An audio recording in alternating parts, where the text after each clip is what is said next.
good morning, good afternoon, and good evening, everybody, and welcome to Critically Drinking. Give me a quick moment because I saw a few people already popped into the chat, so I do want to acknowledge the folks who were here. Got him versus her solutions with AR dropping the sunflower. That man likes flowers, y'all. So if you want to get something for AR's birthday, make sure you get him sunflowers. Can't wait for this stream to start. Yeah. Risa Neal, hello everyone. Definitely appreciate y'all. Definitely, you see a few more additions to the panels over here, and I'm only on YouTube today, not switching. So I want to get into all that in a minute. Excuse me, apologize. I've just been on the phone with a couple of different people. My nephew just called me. He just got another job, so he'll be working 2 jobs. Man got 2 jobs. He must be part Jamaican. Yeah, so that dude, he's excited. He's shoot. Between the 2 jobs, like y'all keep talking about, man, you young and you want to work 2 jobs. He about to be making like 80K with that new job he got. So he just sticking with the one. He doing 2. Knowledge and relationships M3. What up, everyone? Just hopped in, man. I definitely appreciate you for popping by. Roberto's perspective, the man. What up, man? Definitely go check out his channel. He been and if you follow him on Facebook, man, he be dropping some posts, man. That guy, he be having some funny stuff. I love it. Reset M3. What's up, man? What's up, man? Yeah, but look, I really want to thank all of y'all because again, like I know y'all hear this a lot of places, but you could have been anywhere, but you're here. So I really appreciate all of you because you chose to be in this place with me. Again, I'm Rashawn. You and I are Critically Drinking, the only channel in the universe that is run by a chat troll for chat trolls. So definitely, you'll be listening to work at the moment. Okay, M3, definitely. If anybody didn't know, if you didn't see the clip, if you didn't see the other conversations, I am a dime. It's been certified by somebody from international. I'm an international dime. And if you have the time today, we can all quench our thirst for understanding together. But I do have some acknowledgments, some very important acknowledgments today because I'm about to air out all these dusties. I'm bringing receipts. I'm naming names. Wait. Boom, I'm naming names today. I got a whole list of victims today, man. I'm dropping bodies today. No, don't clip that. But I did want to tell my story today. Like this, Kevin Samuels did start this conversation, so I did want to tell my story about that. So it is story time, folks. It's time for me to get the story time music. Come on, O'Shea, hit the story time music.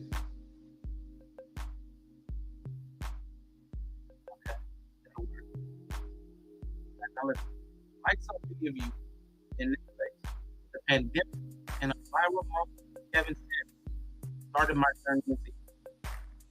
Because we're probably going to bring him up in conversation later on, I'll move on because most of us have similar paths. Kevin Samuels did start this conversation. Like so many of you, also somewhere along the way, I bumped into the Lapeef Network. Now, I know a lot of us are still in that group. I had to back out, but I know a lot of y'all still over there. I get it. But that was a wild ride for me. I didn't get it at first. It just seemed like regular people, just talking about regular schmegular stuff. I did enjoy B Nicks. Man, dude was real straightforward.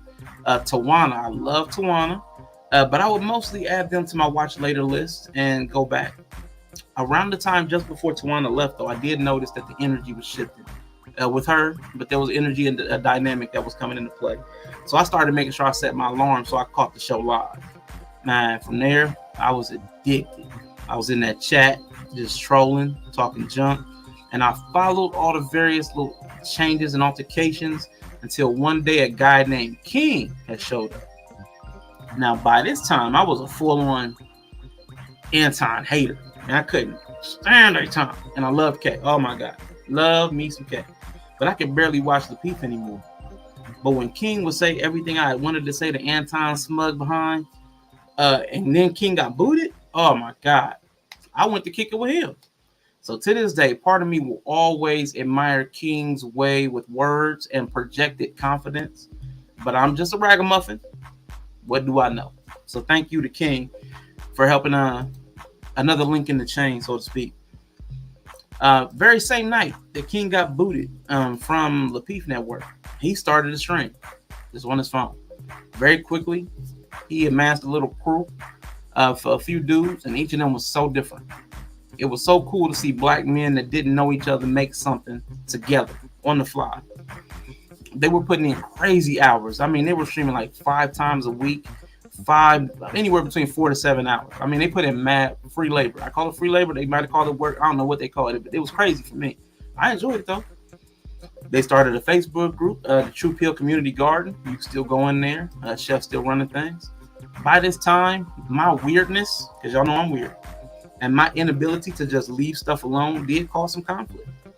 I should have just left when I wasn't feeling things, but I was a full-on cokehead at this time. I was addicted, and I was getting off in them chats, keyboard warrior by this point. But before I was in conflict, I had been asked to cam up, and I did one time. Whole time I was nervous as a virgin on prom night, y'all. Prom. I was in my little shaky boots, but I did it. I went up there, and I got support from so many people. Honestly, I got support and encouragement from so many people. And that's one of the only reasons I'm still up here. And I drew inspiration from each of the horsemen at that time. Darrell Long, however you pronounce it. I've heard it both ways. He would seemingly drop 10 videos a day. Man, just content. I didn't understand his work ethic, but it was inspirational. I haven't been able to duplicate it. I have probably put in a 10-hour day, but not often. Not as consistently as he would do it. E Black. I knew him from Lapeef Network. A lot of y'all did too, and he got clowned on all the time. But I saw Anton rag on him so hard, so many times, but when he was on with the Horsemen, dude was so confident, articulate. He had a command of his own style, and it was a complete 180 in the impression that I got from E Black. So man, shout out to E Black too, because he showed me some support on this channel.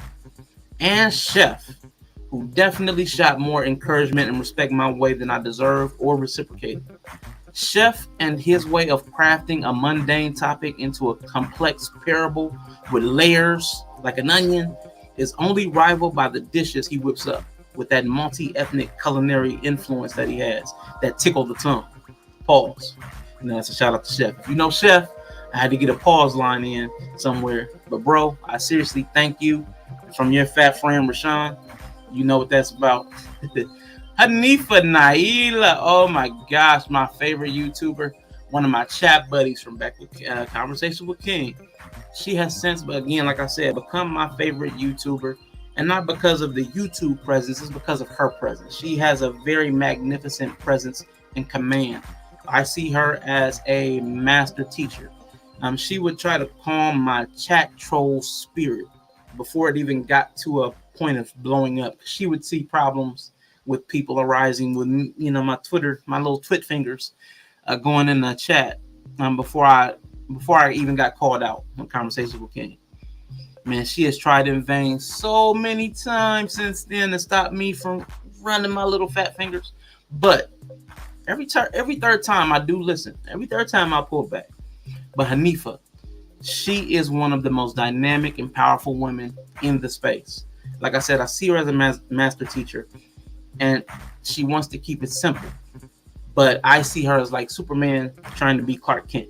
Eventually that you're gonna have to just try and bust it open. And that sounded pause.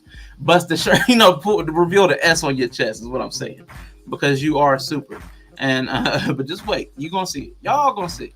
But I am so excited for all, Hanifa, that you are going to do in the future. I can't wait for your next phase. So, dear sister, I do want to thank you specifically. And just before leaving KWK, I was working with JP, the matriarch, who I found to have such a vibrant, bubbly energy, a passionate, fiery side, a deep thinking, contemplative side, and a deep love of people as well. She definitely gave me a load of information. I mean, because she had the Discord. She's got Buy Me a Coffee. And then she would send me little writing prompts too. She gave me a lot of work, but she gave me a lot of stuff to help me grow myself. She gave me a lot of support. She gave me a lot of guidance. She gave me a lot of inspiration as I tried to figure out what, if anything, I wanted to do in this space. Always there to listen. If asked, she can advise. And we won't even discuss her culinary creations because we don't talk about peanut butter. No. But thank you honestly for everything, JP. You mean so much. Danny Anthony, throw up them arm emotes for you, bro. Danny Anthony, this dude was one of the first to hit me up, and we would chat about actually doing something on YouTube, whether we could even do it. He would always encourage me, and once I tried some things, he had constructive feedback. Now, almost everybody that watches me is a content creator, so I know that all of you know how hard it is to get constructive feedback from people. There's very little of it. Either people want it their way and they're telling you how to do it their way, how they think you should do it, or they're telling you how wrong you are and doing it your way. But someone offering you how to improve your way, hey, Rashawn, I like what you did, but maybe the lighting should be brighter or darker or a different angle. Like that kind of stuff right there, that was very beneficial. I really appreciate everything he hit me with. So thank you for helping me improve, because that's rare. You're rare.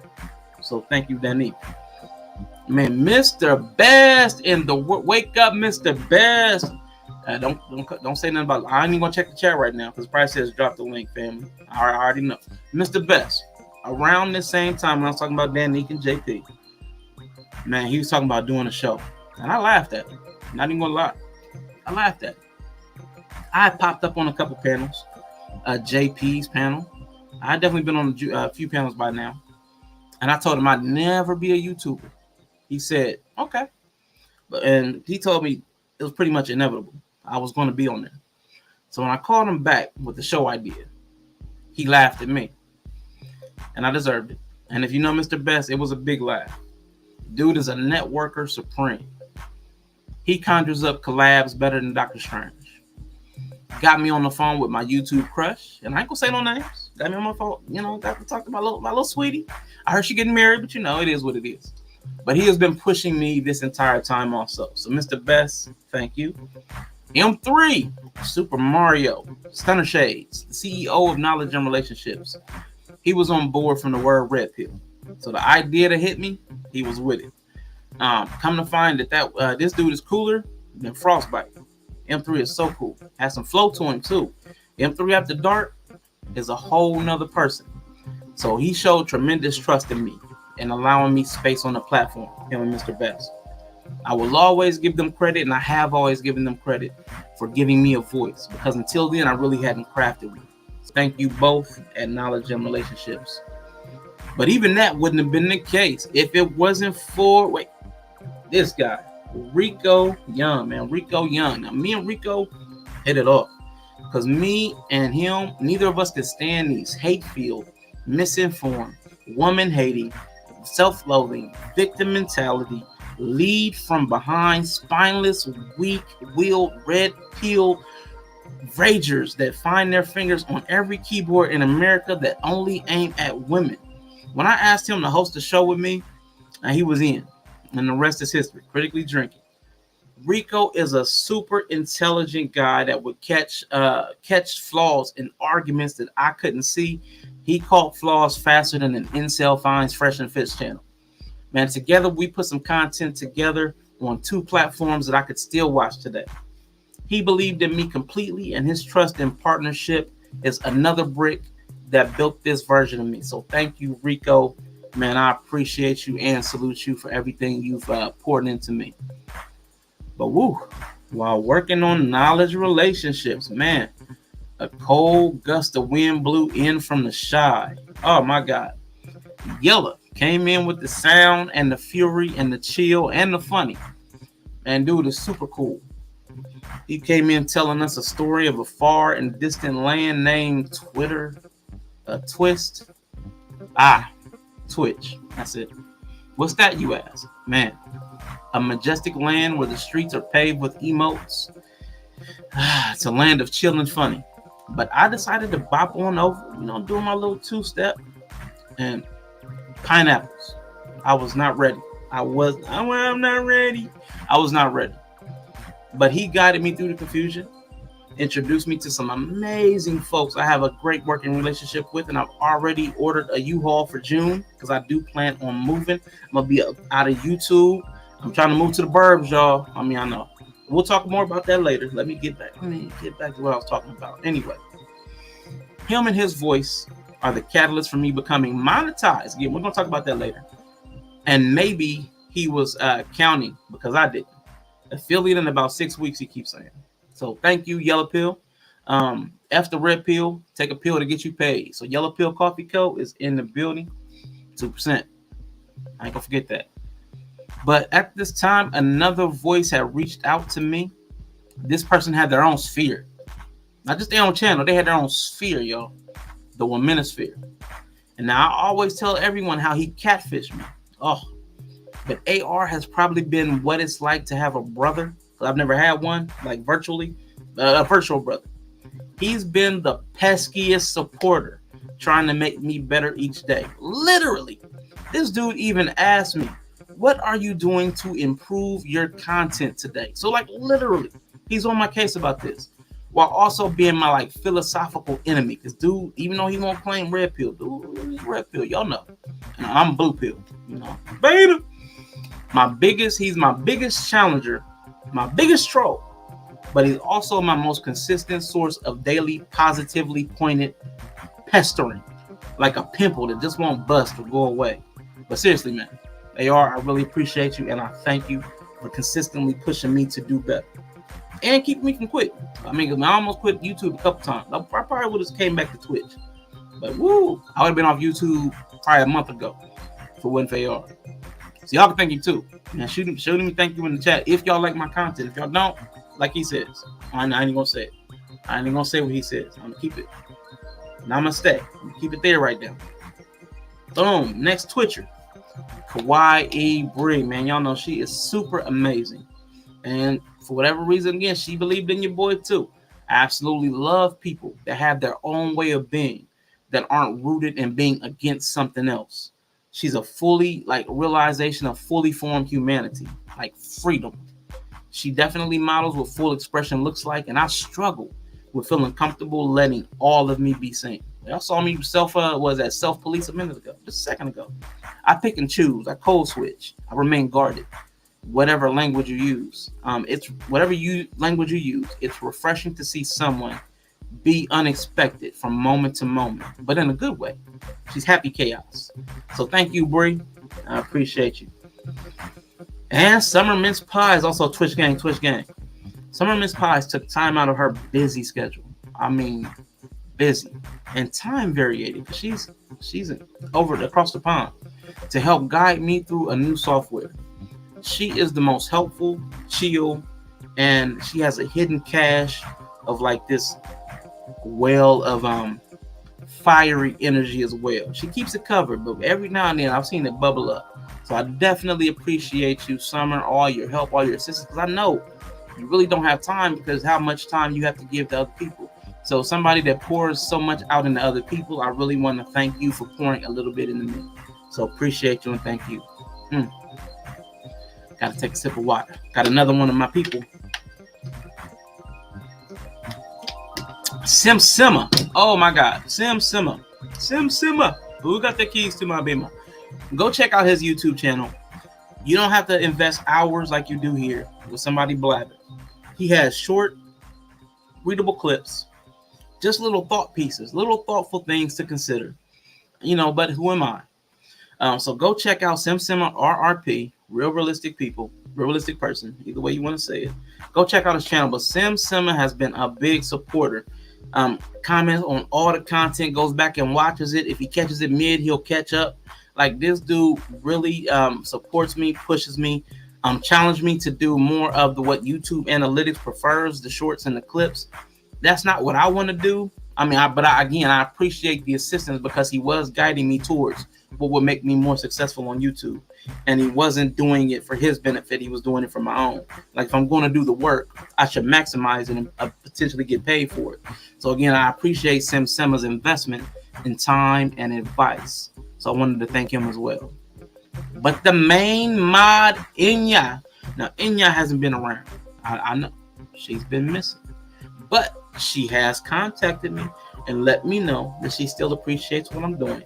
She was all of April's content, I believe, at least 3 of the weeks, came at Inya's suggestion. And I know I did a different treatment to each one. One was super serious with the child prison pipeline. One was kind of, it was a little out there with the Busta Rhymes. And then the third one, I can't even, that was Doomsday Prep with the Busta Rhymes. The last one was Miseducation of the Negro. And that conversation got a little sideways, tried to have a little panel, got a little heated. I don't think we got to any solutions, but I think at least a couple times we got close to an understanding, and that's about as much as you can ask sometimes when we're talking about race with people that have different understandings of it. So I hope I really did, and she said as much. She appreciated it. So Inya, I really did try to give you a tribute, and I appreciate your support. Now, Leo gang in the building, Quantum. Man, Quantum goes out of her way to show love and support, and probably to each and every one of y'all too. In your chats, on your IG, commenting on your posts on Facebook. Quantum is a super supporter. So if she's in your chat, make sure you show love, because she's just a dope personality, a dope individual, an amazing, vibrant human being who shares and spreads love everywhere she goes. So Quantum, thank you for being you and in this space. Woo! Now Risa Neal. Now Risa Neal special. She got my heart, y'all. She got my heart. Came over with Rico from Brother Clarence channel. Stuck around. Even when Rico left, she stuck by me. I know she still supports Brother Clarence. There wasn't no beef, nothing. I mean, there's enough eyeballs for everybody. Risa Neal also recently made the switch to Twitch with me. So I mean, that is now Twitch. The password to set up for Twitch, it made me so mad. I can't stand it. But she went through the registration process for your boy. So again, Risa is here. She's super supportive. Is in the chat.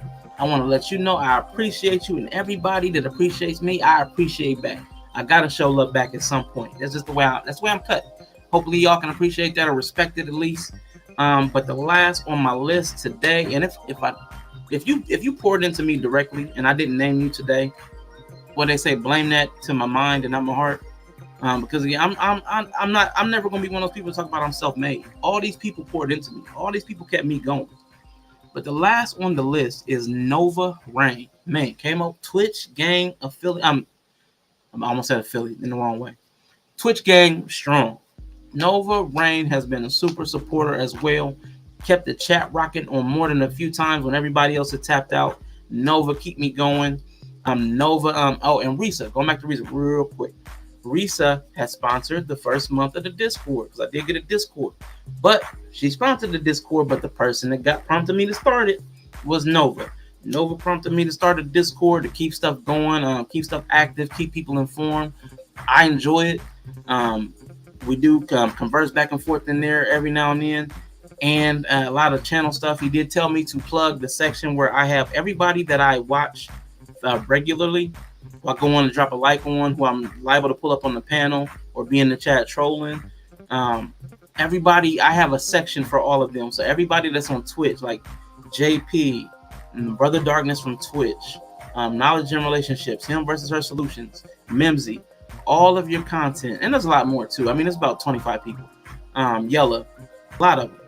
And anybody that's on here that's a content creator, you're on that list. But I have a section dedicated to y'all, so that every time you go live on Twitch, it pings in my Discord anybody that wants to opt in. So anywhere I'm at, the people that follow me, they might pop up at too. So again, I try to promote everybody that promotes me or that supports me in every way that I can. But Nova told me to, he said it was a feature. He said it was cool to see, like a curated list of other content creators that he hadn't been exposed to. So I appreciate you, Nova. He also boosted the Discord. I don't know what that means. I know you don't know what that means, but he did it twice. So we could try to get a larger capacity. It didn't work, but it was boosted twice. So I think I got more emote space. I got some weird little emotes. I try to customize things in there. But I really, really wanted to say thank you to Nova. When I was one away from getting affiliate on Twitch, he had his young cousin sign up and follow me. I ain't going to do that joke. I'll be running off the Christians. About following me, but I might make you a fisher of men. Don't log off. Just stay for a second. Okay, but Nova, I really wanted to let you know I appreciate you and I thank you.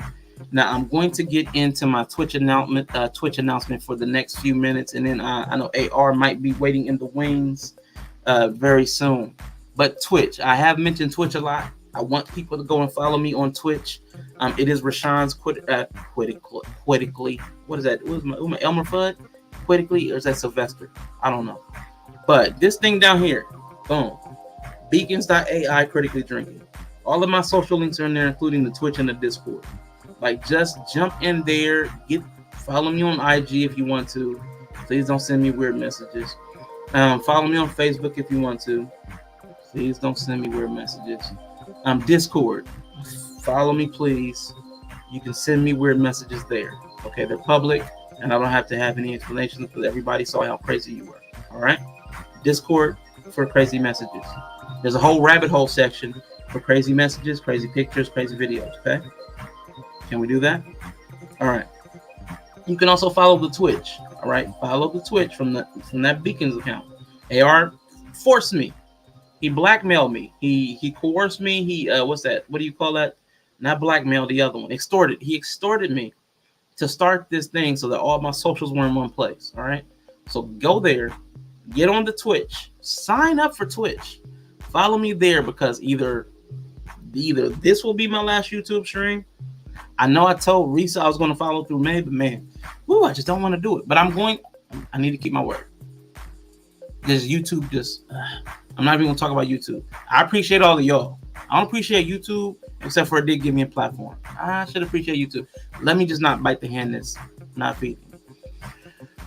Okay, but switch to Twitch, man. Switch to Twitch, man. Follow. It's worth it. Trust me. It's a little different. We're going to have a lot more fun. I've already got, like I said, Twitch affiliate, which means I have the potential to become monetized there. I've already earned $17 on my first stream. I mean, it's just $17, but that would pay for a sub to Canva. I can't get it until I get to 100. So I need you guys to come and sub and drop some bits. Drop some biddies. Over there, they call them biddies. They don't do super chats, they do biddies. Bits, not biddies. I keep saying biddies, like, rub on your biddies. I don't know why it's stuck in my head. This dude named Big J. He keeps saying, them biddies. Those biddies are stuck in my head. They're bits. Like computer bits, computer bytes, bits. So bits. I know I can't enunciate properly. So you can donate bits. They're like a penny each. So I mean, it's not like anybody. You ain't even got to do that. Just come over and follow. Follow is free, like a sub here. So come over to Twitch, register. It's free. Follow for free, and help your boy out for free. You ain't got to pay. I mean, if you want to, you can pay for the sub. I appreciate it. It's 50-50 with me and Twitch. But you ain't even got to do that. Just come and follow your boy. You know what I'm saying? So that's the Twitch announcement. I did make affiliate. Yella keeps saying I did it in 6 weeks, but I wasn't keeping count because I wasn't even trying on Twitch. I wasn't doing anything specifically for Twitch until the last week or so. I was just doing my dual streaming. So I don't know. I wasn't trying. I got affiliate. Thank you. I'm happy. I'm motivated. So I'll be probably there every week, every day this week. I know I did about 3 streams this past week on Twitch only. They are up in the VOD on the Twitch side. So if you want to see what I did on the Twitch side, I know I did a Friday the 13th. I know I did one Sunday afternoon, and I think I did another one. But, you can go check. I'll be there tomorrow at 5 p.m. That's going to be my affiliate celebration, and I'm going to just unpack whatever we talk about here today. Wednesday, we're going to do liquid lunch. So Wednesday at noon Eastern, I'll be over there again. Thursday, I don't have anything planned. Friday, I plan on going evening because what I want to do, since I'm going to actually start spending time on Twitch, I want to try different time slots to see what I like the best, what works best for me. So Friday evening, Friday night, we're going to try open the Critically Drinking Lounge. We're going to have a nice shit from like 8 to 11, something like that. Come hang, chill. Totally different environment than YouTube. A lot more like things we can play with, little fun things we can do. So come over, check out what we do over there. We're building it as we go, Kevin Samuels. We're building the plane as we fly it. But I got 37 comments over here that I got to get through. I'm going to go hit these. So just to recap, let me sum it up real quick. I will be going to Twitch only. June for sure. I want to do it sooner, but June for sure. Okay? Just so I'm clear. June for sure. I'll be full Twitch. Only thing I'll do on YouTube is if I feel like doing clips, I'll do some clips. And I might do some premieres of the content from Twitch. I may. Again, that's if I'm not going to lie to you. I will tell you the unvarnished truth. That may not be attractive, but I will tell you. Woo, so let's go back to see where we were. Man. You couldn't hear me? This whole time you couldn't hear me? I swear to God, if you couldn't hear me, let me go to the last comment. Can y'all hear me? Because he said he couldn't hear me. Was he trolling me? Was he trolling me? Oh my God, was he trolling? Somebody, if y'all can hear me, man. Oh my God. I got an echo. Okay. You can hear me, but I have an echo.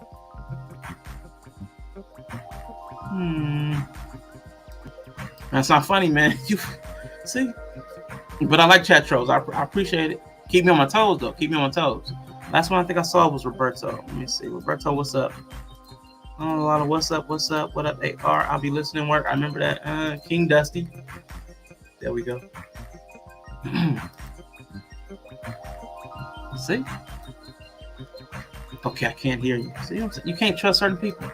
Wally, Wealth Talk Productions, man, I appreciate you.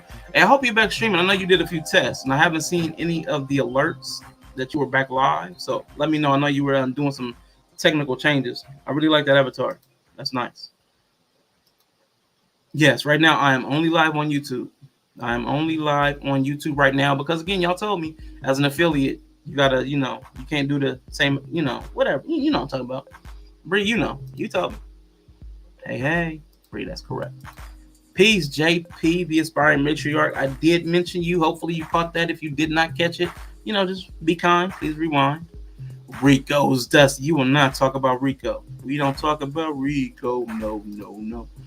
All right, JP. A lot of pleasantries. Yep. Thank you. You're welcome. Back love, Sim. Yes. Water gives you life. Water is life. And I have a redemption over there called Water is Life. That's funny. Maybe that's where you got that from. You might be going to call back. I'm slow. So I just be giving out homework. Oh, so you did hear. You do give out homework. You give out writing prompts. I can go to your Discord right now, and I bet you there's a writing prompt up. I bet you. You know you do. Yeah, my guys. Man, I really appreciate you. Yeah, I do have a Discord. Just go to... There we go. Go to that beacons.ai/critically drinking. It's got all of my stuff on there. Yeah, Nova boosted me. Nova Core. Nova Boost.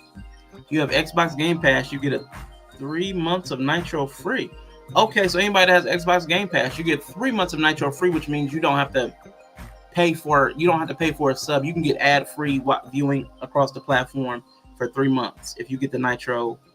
Otherwise, you can pay for Nitro and not pay for a sub and not get ad-free viewing. Or you can if you just have one or two content creators, if you just want to sub up to just one person, you can just sub up.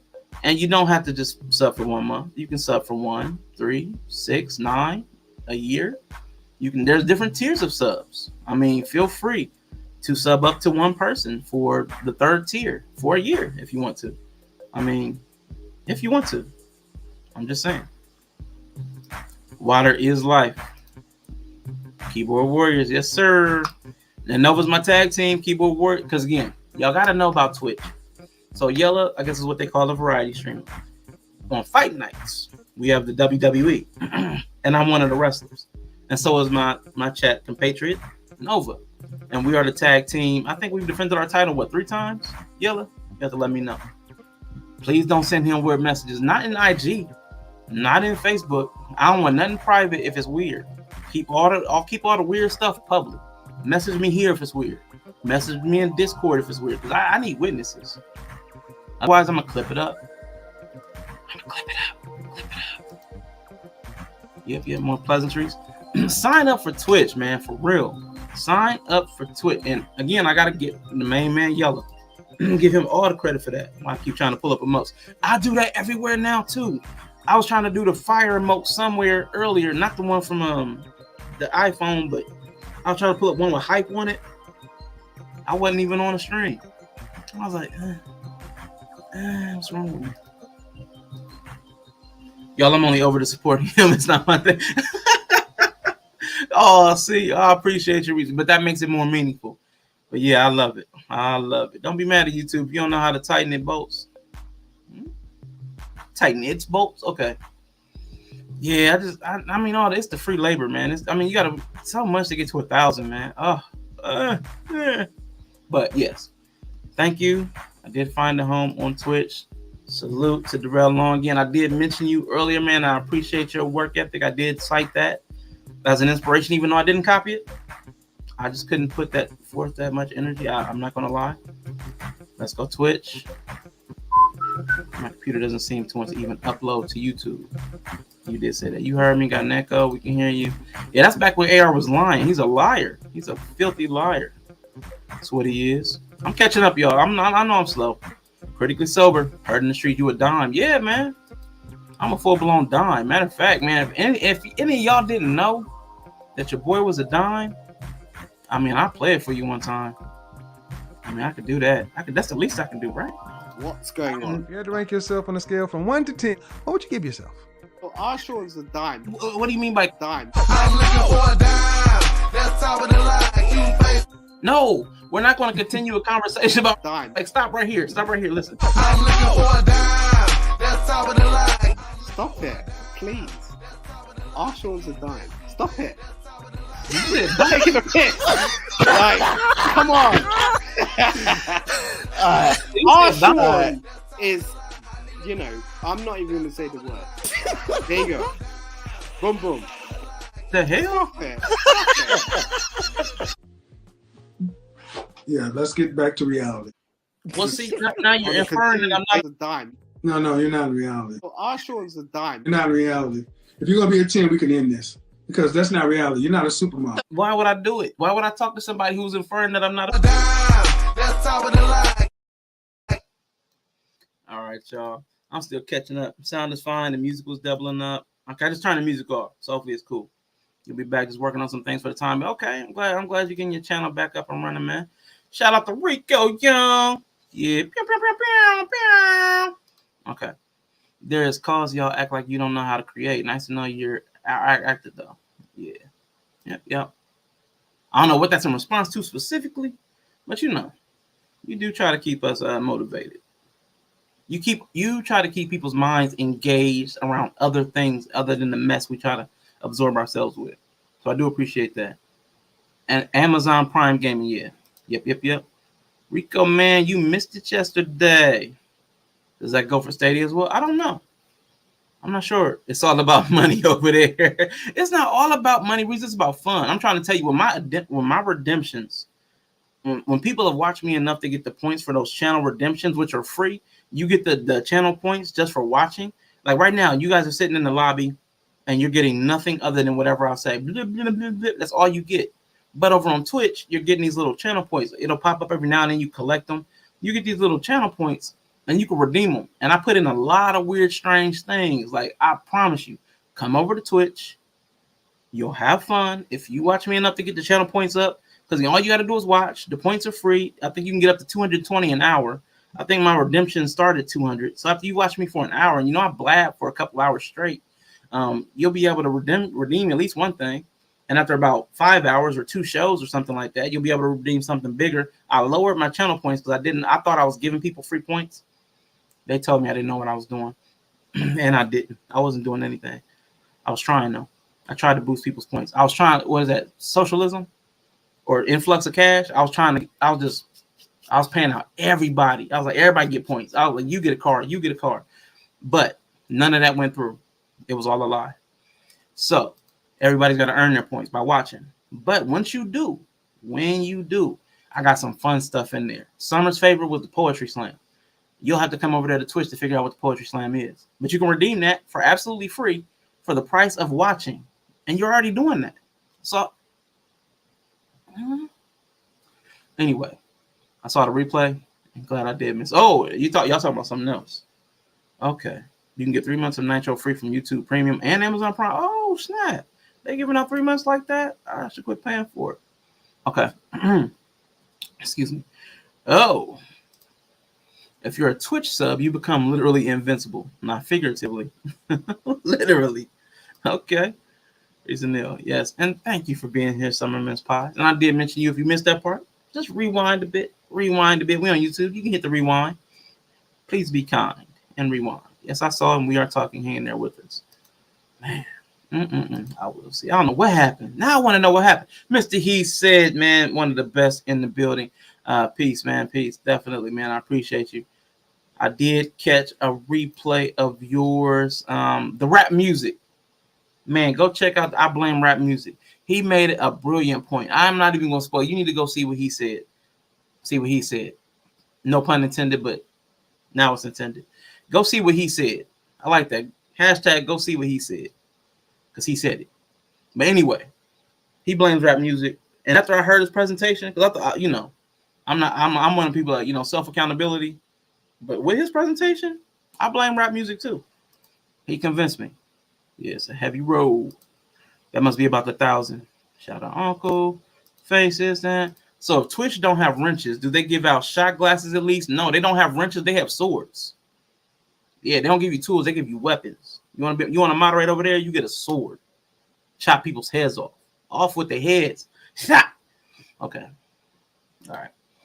Yeah.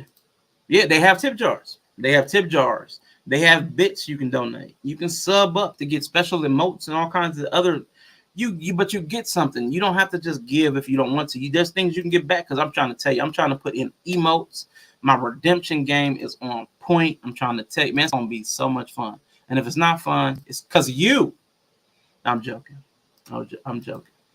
Oh, and Wally, man, because I know, you got Twitch now. Yeah, so please follow me on Twitch because I remember when you subbed up to Knowledge and Relationships. I think me and you were going and subbing up at the same. It was something. I remember you're like Sad Soul or something like that.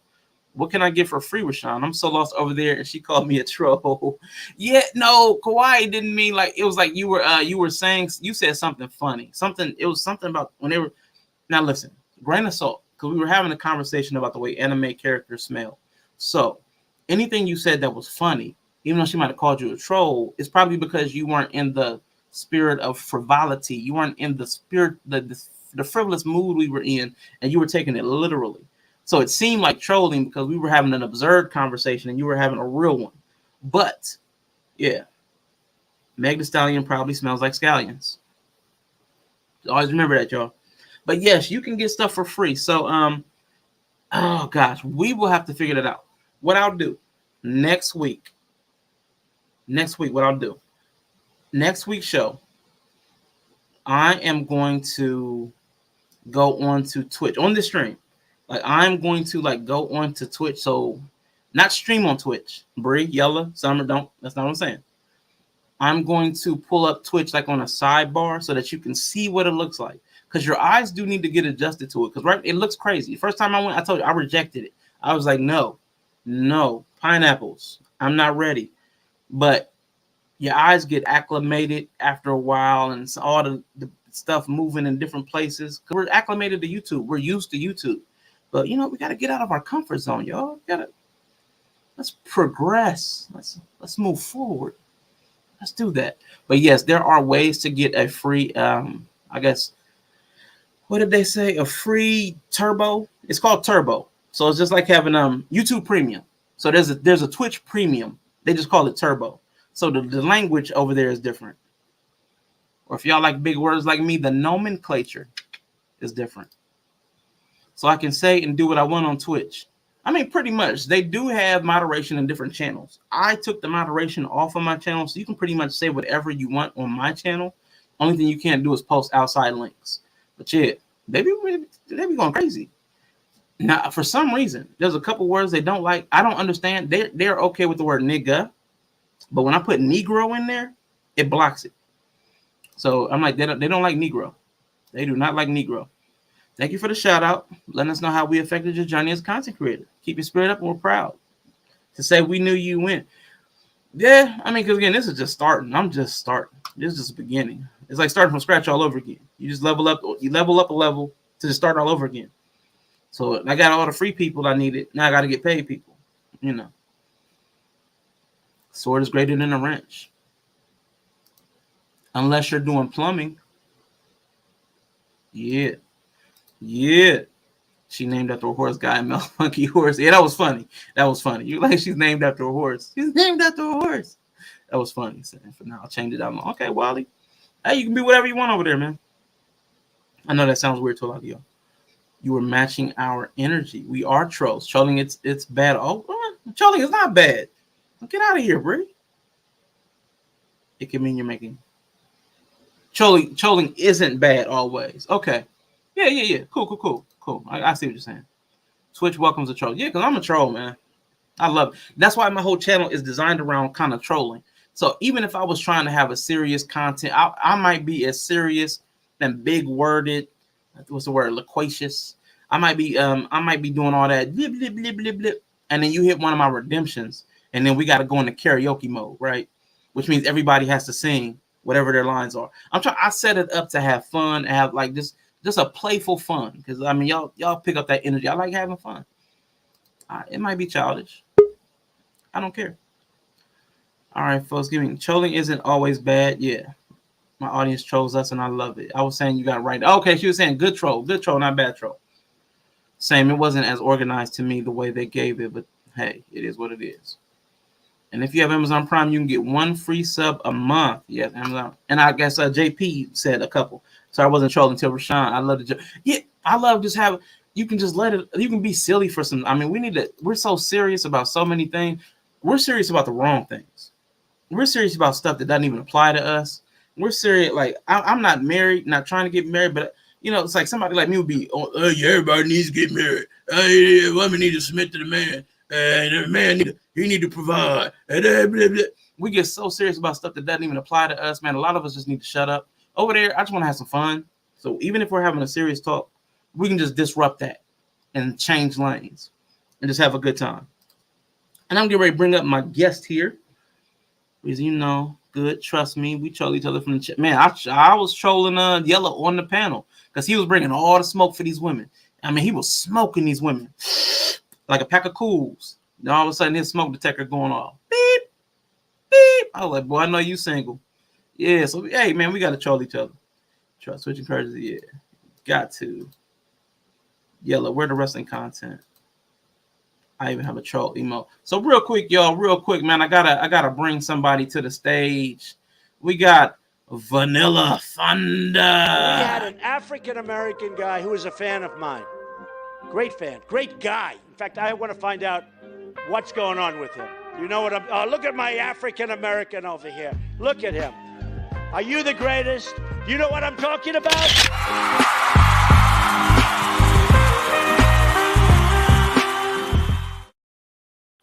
Sorry, guys. I hit the wrong one.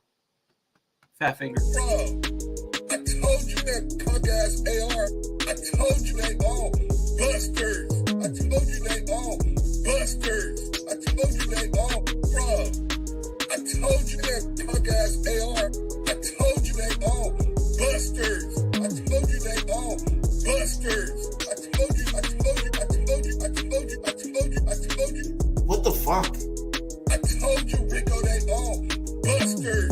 And that punk ass AR. Absolutely. It's okay to love yourself the way you are. Yeah. What is up, AR? Let me take this thing down. Yeah, my fault. I should have had this down. You dirty. My fault. The overlay. Wasn't ready for the overlay. Well, one thing I want to correct you on, you said, and that was incorrect. Go ahead. America and Africa is two different continents. You can't be from both. I'm American. That's it. I'm not African. So in the video. Yeah. He even spoke. Yeah, and that's weird. On Twitch, I type Negro trying to troll, and they give me like a warning, and they remove my comment. I was like, and then I went nigga, and it went through. I said, yeah. I'm like, that's racist. Like, to me, like you gonna let me say, I can say nigga, Negro. Oh. I'm like, come on, man. Oh. All right, let me quit. My fault. Let's see where man, we I appreciate it though, man. I appreciate the shout out, man. Man, for sure, man. Everybody, I see so many people in here on YouTube that never acknowledge all the people to help build them up. And I'm not anything yet. but I'm at the starting line. But it took a lot to get me to the starting line. So I want to acknowledge the people that took me to get here. And then whoever helps me run the race, I'm gonna appreciate them too. Like I can never pretend that I'm one of those self-made Negro nairs. Yeah, definitely appreciate you, Rizzy. Yeah, we have some fun. Godfather would have been displeased. Yeah, man. Beep. Busters. Listen, and that's another thing I think people gotta realize as well. Can you hear me clearly? Yeah, I got you. Stop. If you don't want people to make little clips about, stop. Listen, control your tongue on the internet. Control your tongue, man, because all this is content. Like, and I think you actually helped me realize that when someone does, don't take it personal, just clip it up. Yeah. You know, you're gonna say something that you're gonna try to offend me. Okay, I'm gonna clip it up. And you can't get mad and say that I'm trying to be like, you know, I'm trying to be into beef. Nah, you the stupid motherfucker that I'm sorry. You the one that came on the platform and was talking homosexually reckless. Every time I listen to it, it gets worse, bro. The dime, it gets worse. How? It gets more rainbow, or it gets more like aggravating, or it gets more I don't know necessarily rainbow. It does sound a lot more rainbow, but I'm trying to be mature. It just sounds off, like, you know, like just mentally off. Because it's like, it's weird, bro. It's like, hey, I thought it was funny. I thought it was funny. Yeah. You know, clip it up on these. I guess. Yeah, that man. It's weird, man. Yeah, but Rico is dusty though. Man, listen, you can't clown. You can't clown Rico today, man. It's acknowledgement day. It's acknowledgement day. Man, fuck that. Rico's a dusty motherfucker. See what I'm saying? See, Negroes don't know how. I got exactly what I'm supposed to play for that moment. I ain't have it ready though. See, people like that. It's taking me too long to get to it. I forgot what I named it. Oh well. I forgot what I named it. Be gone, demon. Be gone. But then I find it, of course. It's ridiculous. Anyway. That's Brits. No, man, listen, Rico said I look like a fat drunk. Fuck him. He said that? Yeah, in the chat when I was playing a video of the fact of a guy that was, he said I look like the fat drunk. Nah, man. So you know. And look at Yellow. Yellow's cursing me out too. Oh, Sean, please. Oh, Sean. Oh my God! Even when he said please, when he said please, I was like, no, get the fuck out of here. I mean, it was man. Oh, Sean, stop it, please. I was like. Let me ask. I stopped the music because I guess Bree said it was doubling up or looping back or something. Yeah, it was. Yeah. I didn't even have it playing out of my speaker, which is weird. But my question for you today, and I appreciate you for coming up. Yeah, one of the reasons I wanted to have this conversation, actually, I wanted to have this conversation for a minute. Because there's a whole bunch of conversations I want to have. But this one specifically with you, because I know you started in this space because of pandemic and that Kevin Samuels viral moment. You glitched out real quick. You glitched out. Of course. Can you hear me now? Yeah, I can hear you. Okay. So I was saying we pretty much had the same kind of origin point with the pandemic and Kevin Samuels. And I started from Kevin Samuels and Miss Mo. Okay. But definitely Kevin Samuels, yeah. So we kind of had that. That's why I put that on the thumbnail. Like Kevin Samuels really did start this conversation, because had I not seen that viral clip, I wouldn't have found the sector of just black people talking. Like it wasn't even in my algorithm. So I wouldn't be here if that had not happened. So again, he's not like my hero or anything, people. But he was a catalyst for everything that came after that. Again, the pandemic and then his viral moment. So that was definitely the starting point. But I know when I first talked to you about after Kevin Samuels' death, I told you, man, I'm not in that camp. It's all like, I'm not bothered by it. Like, he's a person that died. It's tragic, but I'm not tripping. But I want, like you said, I wanted to joke to people that were like super bent out of shape. And now you kind of see why, because you sent me that thing. People are tattooing his face. Men are tattooing his face on their body. And you found that weird. But see, I also found like the over expressive nature of people that were like heartbroken. I also found that in the same vein. I guess people like they developed an attachment. I just didn't. So I mean, so what is the difference now? What do you feel is the difference? Because you felt he was an important figure, but not to the degree that people should get their tattoo.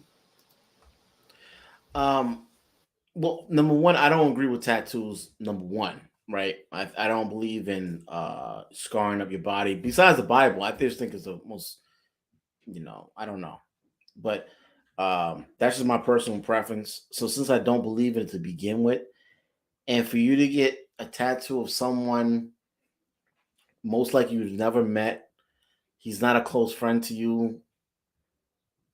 Even if you create content, you make millions of dollars off of his content. It doesn't, but that doesn't mean. I mean, shit. I don't even have my mom tattooed. I don't have my phone. I got like over 10 siblings. I don't have none of them tattooed on me. And for me to get a stranger man, I don't know, man. It's just and he got on the other guy got on his calf, I think, and the other guy got on his thigh. And on his thigh, Kevin Samuels facing his dick, his private area. It's facing the way, so I think, and I also think some people like to get tattoos just to get a tattoo. I don't see there's a difference between appreciating someone's work, because the reason why I felt sad is because I can't help that I got sad. Like, it wasn't like I was trying to feel sad he passed. It triggered an emotion for me. So I can't. That wasn't something that I can do. I didn't think I would have emotions. When my fiance died, I didn't cry. So I'm really not an emotional guy. But I think that for me to see, I'm sorry, I answered your question, but do you mind if I just tag on a little bit? Okay. So when I seen a black man that was able to have a black man not trying to get any ass from a woman, so he could be 100% honest with her, and he didn't even rank her. But just to see the dynamic of man and woman, it resonated with me so much, because I kind of do that somewhat, not the scale thing, but because I'm not trying to get any ass from these chicks, I speak to them exactly the way they deserve to be spoken to, with respect. But it's gonna be brutally honest. Because now, if there's a woman on my panel that I'm trying to get some ass from, then I can't speak to them like that. But because I'm faithful, and I already know you don't have shit on me. There's nothing you can. When it comes to sexual stuff, you can't have nothing on me. I'm never flirtatious with you. If I am, it's publicly and soft flirting. But just to see the dynamic of that was just really, kind of really amazing. I think I appreciate him more when he passed. But it's fucking weird. So getting a tattoo is weird. Now, what's more weird? Getting a tattoo of an online figure that's of the same gender as you, or getting on a platform and telling somebody you're a fan of that they're dying. Which one is more weird for you? I would say the dying part is a little bit more weird. I would say the dying part. Yo. I would definitely say the dying part, because some people get tattoos of weird shit anyway, bro. They get tattoos of Michael Jackson, Looney Tunes, Dragon Ball Z. You never met Goku before, bitch. I mean, you never met Goku before. A fucking cartoon. And that's part of the reason why I didn't really like Twitch at first, because it seems like it's for video games and kind of, and I'm just like, I'm not quite understand. So, but that's kind of that. So I think coming on to a heterosexual man, so you have an issue. He has an issue explaining himself in your DMs, or even leaving a voice note of exactly what he's talking about. But even he came online on a stream, he's still feeling comfortable explaining it. He wants to talk to you in private about it. But he felt comfortable to be a homosexual online to a Come on, heterosexual. hey, gotta quit saying that. We don't know that that's what was going on. We can't make that claim. Oh, Sean, you're a dime. Boom, boom. Oh, Sean, you're a dime. No, I'm not really saying that. That's what a woman would say. So I'm putting myself in the female shoes, and I'm rating you your attractiveness, and I'm saying from a 1 to 10, I'm saying you're a 10. And judging someone's looks is not even a topic. See, and now that's why I like to be on panels with females, because I'm trying to explain to you, bro. Every time I let a whole bunch of men on the panels, it's some weird shit happening. I'll be looking at niggas like, come on, competition, and like I'm like, bro, what's going on? I'm like, okay. That's why I like to speak to a whole bunch of ladies. I'm like, because that's weird. That's weird, bro. Mr. Record on time. The tattoo is cool compared to tattoo is cool. That. Dang. Compared to that. Yeah, That's man. stuff, No. Man. All right. Hey, now listen. I can cover the tattoo. I can't cover the content. Hey, man. I mean, if he went on, what else he would have said? Arshawn, you got a fat ass? I mean, what else he would, bro? Who knows? But he was like, no. I'm not saying that. I'm not saying that. A woman would say that. That's a good point.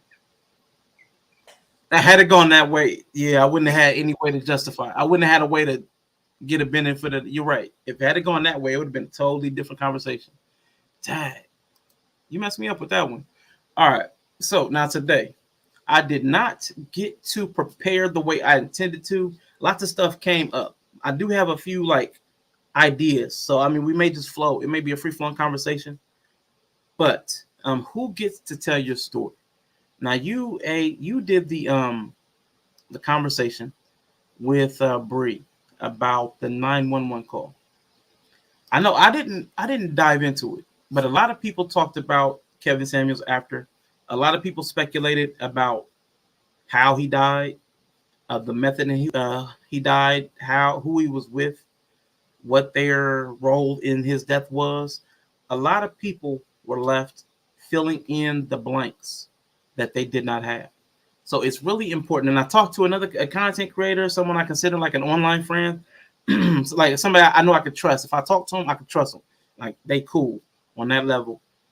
And it was like, it is galvanizing what they were saying. It was like, we have to be able to tell our story ourselves, because if we leave it up to these strange people, like no matter which way it's strange, like the tattoo people, the dying people, whatever it is, the random people around us are not going to give a full or nuanced picture of us.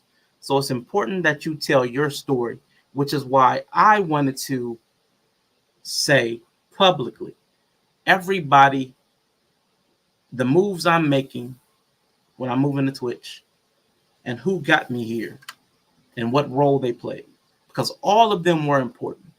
Even the ones I don't have the type of closeness with, even the ones I never had any real affiliation with, like King when I started, but they were an influence. There were lots of influences in my life and my YouTube path. And it's important that we do not let those stories get filled in by other people, because like I said, in the conversation I had, there were so many things that get handled back channel, so many things that get handled privately that people don't know about, that when something does happen, people start making up the narrative. They start making up a story. You yourself were saying that you didn't know a lot of things that was going on with Kevin Samuels until Dennis Sperling was talking about, oh, that's the kind of level he was on with his work ethic and his habits and this, that, and the other. And maybe, I know a lot of people do this, like I think Anton Daniels, who again I said I'm not a fan of, but he has multiple things where he talks about things in multiple paths of his life. Like he's careful in crafting his story and how he wants to be portrayed. But some people leave maybe a gap. Like Kevin Samuels, he kept his dating stuff completely private. Which is good for privacy and security. But then people start making up stuff. People start, well, is he gay? And then when he's selling, oh, she's a prostitute, or she's this. If we're not thorough and deliberate about shaping our own story, the people that are left, when you fill a void, when you leave a chasm, when you leave something unsaid, they're going to fill it themselves. So having said that, what thought does that put in your mind, AR? I don't have a specific question for you. I think that wow, am I echoing? Okay. I believe that a lot of the times, man, you gotta just like I think the baby, a little baby, I think the baby, I forgot, whatever. He was having an issue with his baby mother. Do you remember that? He was having an issue with baby mother. He kicked her out the home, but he never said nothing, even though she went on and on. Like 2 months later, now he recently spoke out that she was causing issues with his baby mother, his other baby mother, and he wasn't able to see his son. So he said, "Nope, now you gotta fucking go because you're harassing, you're threatening my baby mother." I think let people. We're becoming in a social media. Let people talk, man. And really, what it is that like I see people taking shots at me and stuff. I don't really address it. I don't clarify. Listen, I said what the fuck I said. I'm not clarifying shit. I'm not verifying. I'm not clarifying it. I'm not changing around. I'm not trying to further explain it. If you think I said that your mother's a hoe, that bitch is a hoe then. It don't fucking like, I'm sorry, I shouldn't be cursing, but it really doesn't matter, man. Oh, fuck it then. Fuck it. I don't care who you think I'm talking about. If you're, God forbid, you have a daughter and you thought I said that your daughter's a hoe, then that bitch is a hoe. I don't give a fuck. If you didn't hear me say it, but when the drama comes to me directly, okay, yeah, play the tape. Same thing they did with Trump. Trump said, blah, blah, blah, play that shit. Oh, no, I got to do my research. Shut the fuck up. He didn't say it, right? So some things you want to clarify. I think when it comes to children, you need to clarify that shit to the 10th degree. But general stuff, if I clarify, you won't talk about me. But if I don't clarify it, you're going to keep talking about me. And in this space, unfortunately, I need people, when I did the stream with Bree, did she go to sleep thinking about the stream? When she woke up, did she think about something? You know what? That fucking AR, I should have said this and that to him. Okay, cool. But she could never say, you know what? He was disrespectful towards me. Or he kept saying, yo, these women are hoes. No. I said those hoes. So I describe a certain kind of people. And it is true. So I think for the most part, man, anyone could tell my story. Anyone can tell my story, and y'all building it up. So when I do come out with my story, it has to be in a book or a short film or something like that. Y'all building up the anticipation. People want to know the truth. They want to know. Listen, no, people want to hit a line more than the truth. So y'all make up whatever y'all want, and I just be peeping people channels and stuff, and hearing people take shots and saying stuff. When a dude saying something about my background is fake. Yeah, bitch, I know it's fake. Who the fuck can afford real black bricks, bitch? But the point being is that someone else was saying shit about my t-shirts. Your mom's a hoe, okay? But I just let people go. I don't address it. If they know what I'm doing, fuck them. But I don't believe you. I keep getting off the topic. I'm sorry. I don't believe you should be fully explained. You said I could curse on Sean? Am I being respectful or no? You know this is a child's program, right?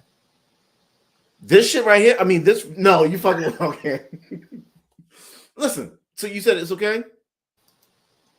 I mean, as long as you're minding children repeating after you. I mean, you're setting an example.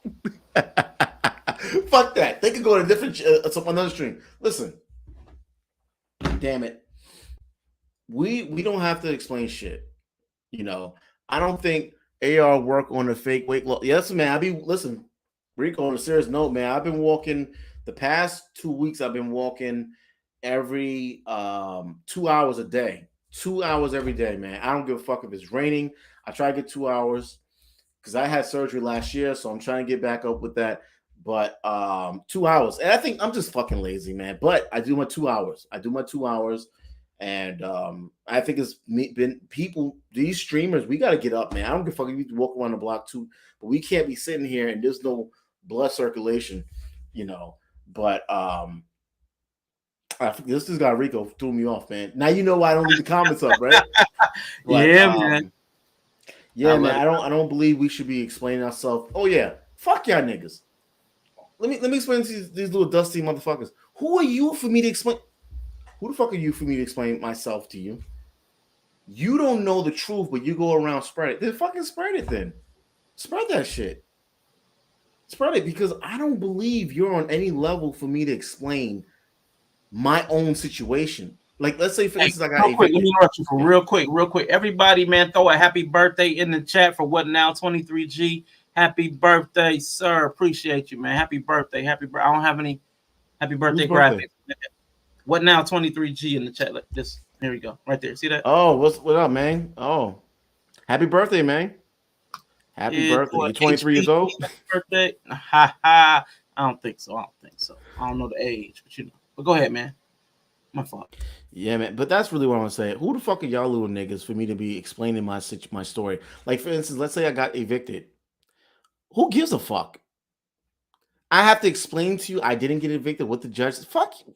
Listen, so I think we worry too much about dumb shit. A lot of stuff. If you address it, that's gonna give them. If I say, hey, listen, no, I went over here, they're gonna say, oh yeah, he went over there, but he went up to that guy's house. That's that guy that's gay, and that's shut the fuck up, you know. And Bree, I don't have nothing towards gay people. Some of my family's gay. I don't like when people that are messing that want to bring that shit towards kids. That's my issue. And these motherfuckers that be coming on streams trying to flirt. That's crazy. We're making fun of it, but that's weird. But that's what I believe. I believe that I don't have to explain what's the saying? You never explain to flies as a bees never explain to flies that honey is better than shit. Fuck y'all niggas. Y'all niggas is a piece of shit. All right, I'm done. Nah, I get what you're saying, and there's definitely some truth to that. As far as business and marketing, there is some value to mystery because it, like you said, it builds anticipation. It makes people want to dig for more. It builds like a craving. It's some kind of weird psychological thing. You're right. But as far as us as people, as individuals, I'm not branding, as a person, I think a lot of us need to spend more time thinking about what message we're sending with our actions, with our words, and be more intentional and deliberate about the narrative. Who do you say that I am? You know, I borrow that from the Bible, but who do you say that I am? That's reflective. What impression have I put upon you that when you speak of me, what will you say? You feel me? Like, that's what I'm saying. Like, not as far as branding, because sometimes, I mean, that's nuanced and you gotta do what works for whatever you're trying to promote. But for your personal self, a lot of us come into this online space. We've seen a lot of broken people.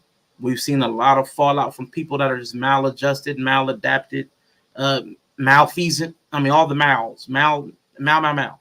But there's a lot of people doing a lot of weird things, strange things, off-putting things, possibly criminal things, violent talking things, talking down to women violently. I mean, there's a wide swath of strange activity that a lot of us wouldn't abide by and agree.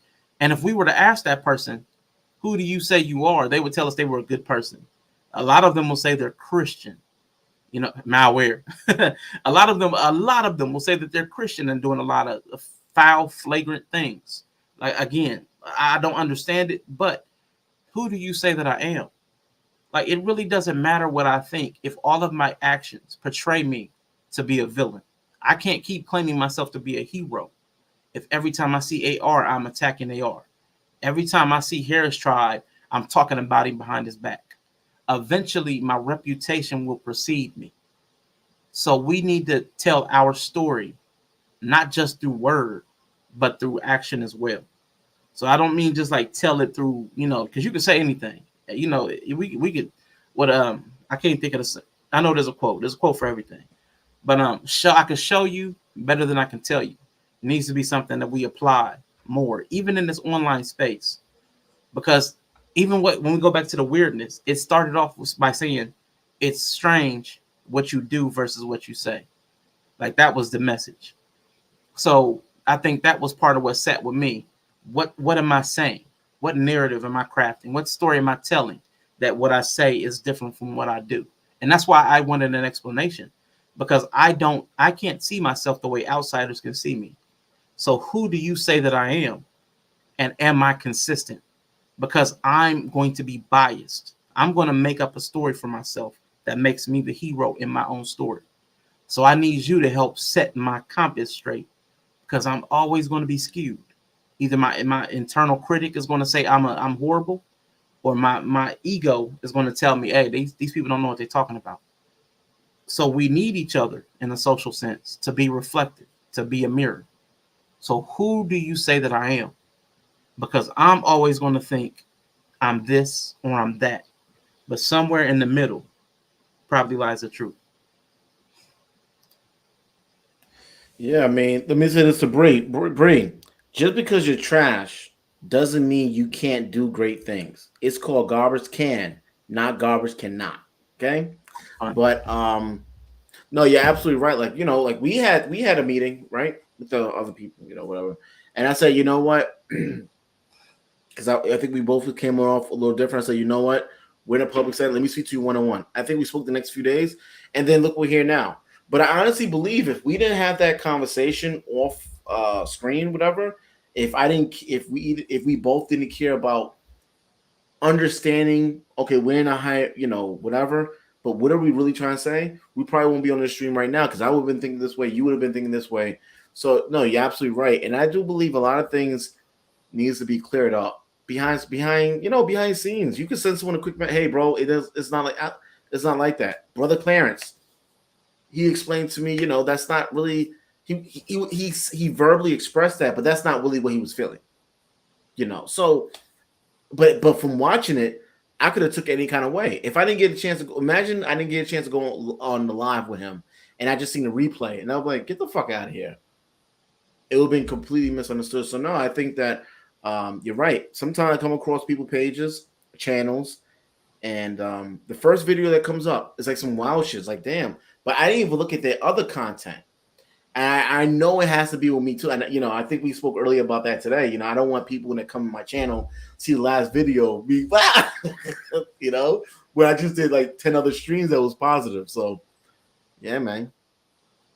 I get it. What do you think, man, is more important? A first impression or a lasting impression?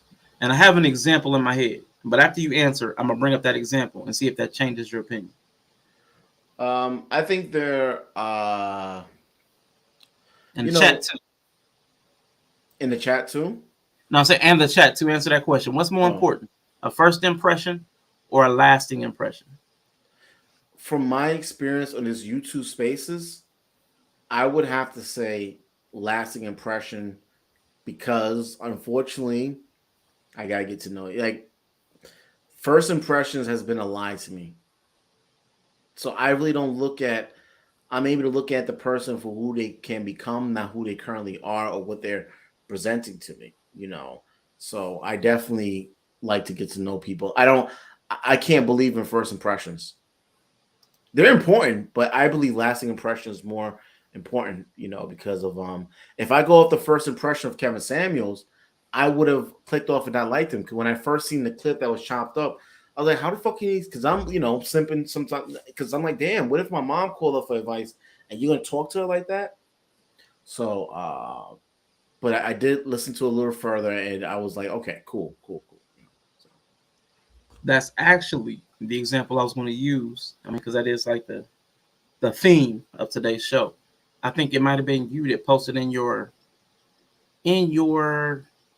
Facebook group. So y'all, if you want to get engaged, if you want to get involved, man, please join the Facebook group. I'm Him versus Her Solutions. You dropped a post or meme or whatever they call it, and it was a video or a still image of Kevin Samuels' first video, and a still image of something that's more current. So that's what made me think first impression versus lasting impression. Because like you said, the first impression can also be your cocoon. It could be your beginning stages before you even have a metamorphosis. I mean, that could be anywhere along the way. There it goes. And then it could also be, like you said, the representative. It might not be who you really are at heart. But that first video, I mean, it looked kind of especially in hindsight, it looks tragic. It looks like what I got going on right now. His first video looked like my square. You know what I'm saying? But his second video looked like your square. You know, his second video looked like your square. Nice polished, black brick, nice and shiny. It might be fake, but it's real. It's not metaverse fake. You can touch it. Can you hit the wall? Go ahead and hit the wall. I can hit it like most of these women. There you go. That's where they at. Yep. Hit the wall. Say, yeah, you hit the wall a long time ago, but I wanted you to hit it again just for emphasis. But nah. Yo, you've been different ever since Simon, bro. You've been different. What you mean? Different. You've been What do you different, mean? man. What do you mean? What do you mean by Do you different? need an attorney? You know, they say that thing that have you been affected? Have you been affected by Simon? Call this number. Yeah, you need an attorney, bro, for damages. Oh snap! Nah. Emotional damage first for you, because if I don't feel you, first is your oh snap.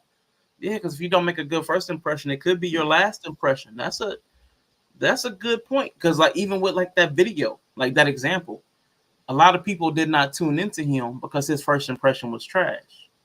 So a lot of people might have lost out on the message because of the first impression lasting. Yet people don't often spend the time to know more. Yeah, that's very. I got important. burnt a lot on first impressions. Just in life in general, I got burnt so much. So for me personally, first impression is like, okay, what am I actually getting involved in? And that's how I even look at subscribing. Hold on, before I hit that subscribe button and I'm getting notified, let me look at some other videos, just glancing, see what you're about, because I don't want to be. Look at Glendon Cameron. You heard about him? You know, so and he's, as far as I know, he's a very successful financial guy, like really rich, like not Anton rich, like seriously. Well, I don't know about Anton. I'm just saying, you know, braggadocious. No, he's like seriously rich. So very disturbing. And that's what I'm trying to say. Hold on. That's what I'm trying to say, O'Shawn. Look how that motherfucker got on camera and was bragging about doing that stuff. And look at the other guy that came on my stream, like just out blatant. These people can't fucking help it, bro. They got issues. But yeah. Yeah. Like I said, I'm not going to ascribe a preference to anybody. I will say it was odd behavior. It was funny to me. I don't take it so much more seriously than me. But again, it left a lasting impression with no matter what the impression before with that person. That's going to be a lasting impression with you that I don't know if they'd be able to overcome. So I mean that's important, man. It's really important. What about let me just check this chat real quick because they're talking about Kevin Samuels. They both had a different experience with Kevin Samuels where they liked him at first, but they fell off.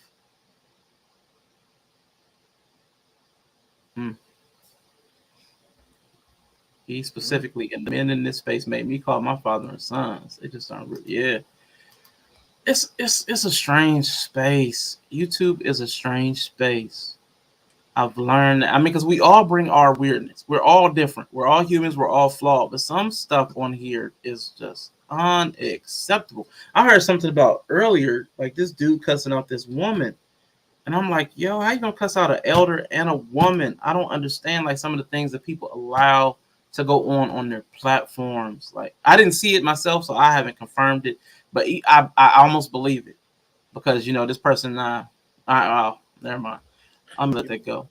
People got to start. But now also what I would say about Kevin Samuels, the woman that calls up, right? I want to clarify.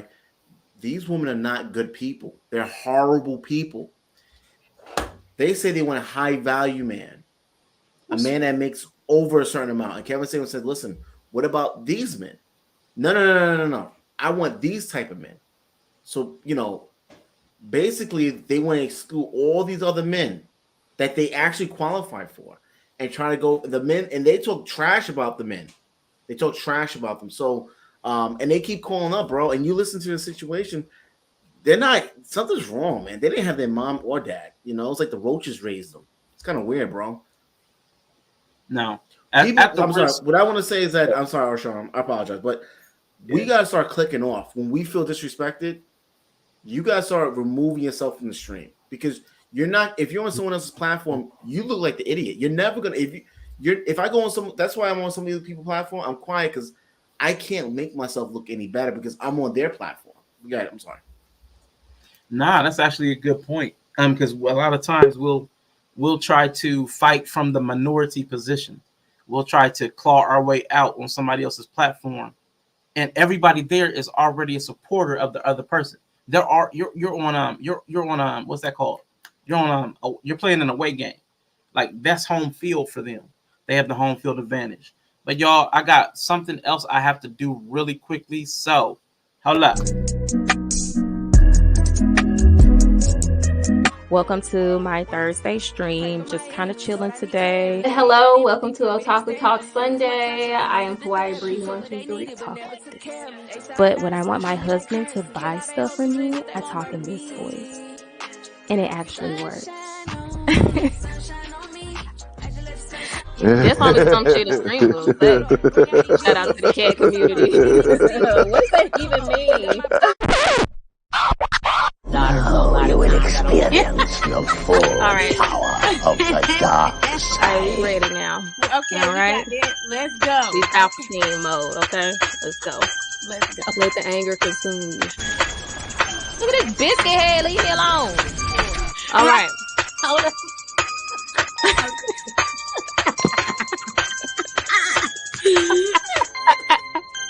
Oh, you gotta put your hood on? Let's go. Hoodie mode activated. Let's go. Let's go. Do not hesitate. Show no mercy. This is a biscuit head ass. That's why I got a biscuit head emoji just for her. But she just be standing there shooting like a damn bot. I cannot stand. Y'all know how I feel about Arisa.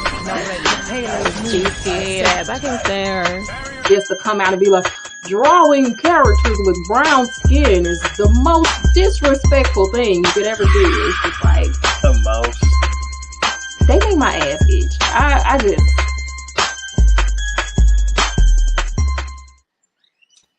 people gonna think I'm violent. People are gonna think I'm violent if you play that. They're gonna think I'm violent. And I like to fight. I'm gonna trim it because that was a little long. I'm gonna trim it again. Yeah, you can trim it. You should trim it. Stop right where it has the happy music before I go evil mode. You should just right there. That's perfect. So people will think I'm nice. You worried about people's impression? Is that what I'm hearing? No, I was just trying to stick to the theme of the show. Hello, AR. What up, man? How you doing? I'm doing good. You ready to get the smoke again? Part 2? Ain't nobody scared of you. Ain't nobody scared of you. Ooh. But yeah, no, I thought it was a good conversation. So, but I had to go through like a whole background check to get up on here. So I missed some parts. So if y'all could just continue, and then I'll jump in. Like I had to sign in, and it was like doing a lot. Yeah, it's probably me. StreamYard. Because my technology hates me right now. It's not. Yeah, don't worry about it. Was it Mercury's in retrograde? What it's tech. Mercury is in techtrograde, something like that. It's something's off. But yes, don't worry about it. Gotcha. You're gonna jump in like double dutch. Yeah. Gotcha. So the winner gets the right to write the rules. History is written by the victor. That principle, the lasting impression. Now, when it comes to it, give me a second. When it comes to that way you ain't got StreamYard on you. I'll take that. I'll take that hit. Save me $15 by having that little thing right there. I wear that proudly. $15. I got hold that. That's paid for Canva. That paid for Canva. That's a Canva sponsorship, y'all. I am sponsored by StreamYard. Pay for my Canva. Anyway, let me quit. Let me quit tripping. The lasting impression. Winners get to set the rules. Winners write history. All that good stuff. When we are in these spaces, how do we leave a message? How do we craft our story? How are we intentional about that? Do you know? Have you thought about that? About what it is I once said about me? Or is it more like you said about branding? Are you more about your brand or about your character as a human? Like what's more important for you to publicize and push forward? Branding is very important to me. Branding is very important. I really want my message to be 20 years from now.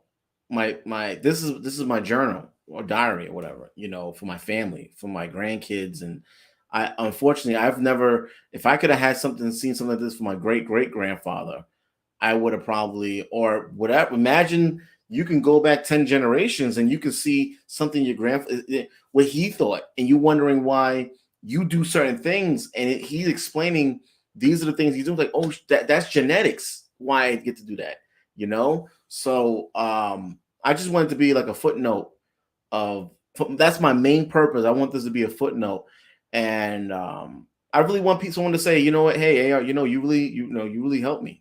Wow, that was really cool what you said. I've gotten some of that feedback, but I want it to be more broad, and yeah. So I truly want to help people, and I'm hoping that I can maybe not change their life, but just change their thought process. Hopefully. I got you. Bree, with your content, I know you use anime as an entry point to a lot of different conversations. I mean, serious, silly, like you run the gamut. But again, anime as your entry point. What made you specifically want to? Because I know you've spoken to me, but again, you haven't spoken, I don't think, on my platform about that. What was your motivating factor in that? I know you talk about a lot of time the freedom aspect of it, the alt culture. But if you could share with the people why you chose that route. Okay, sorry. So as far as like anime algorithm or alternative culture. Either way, like why did you deviate from what other people would expect from a black woman? Because it's garbage, and I'm sick of y'all niggas. And my ancestors didn't go through what they went through for me to be like everybody else.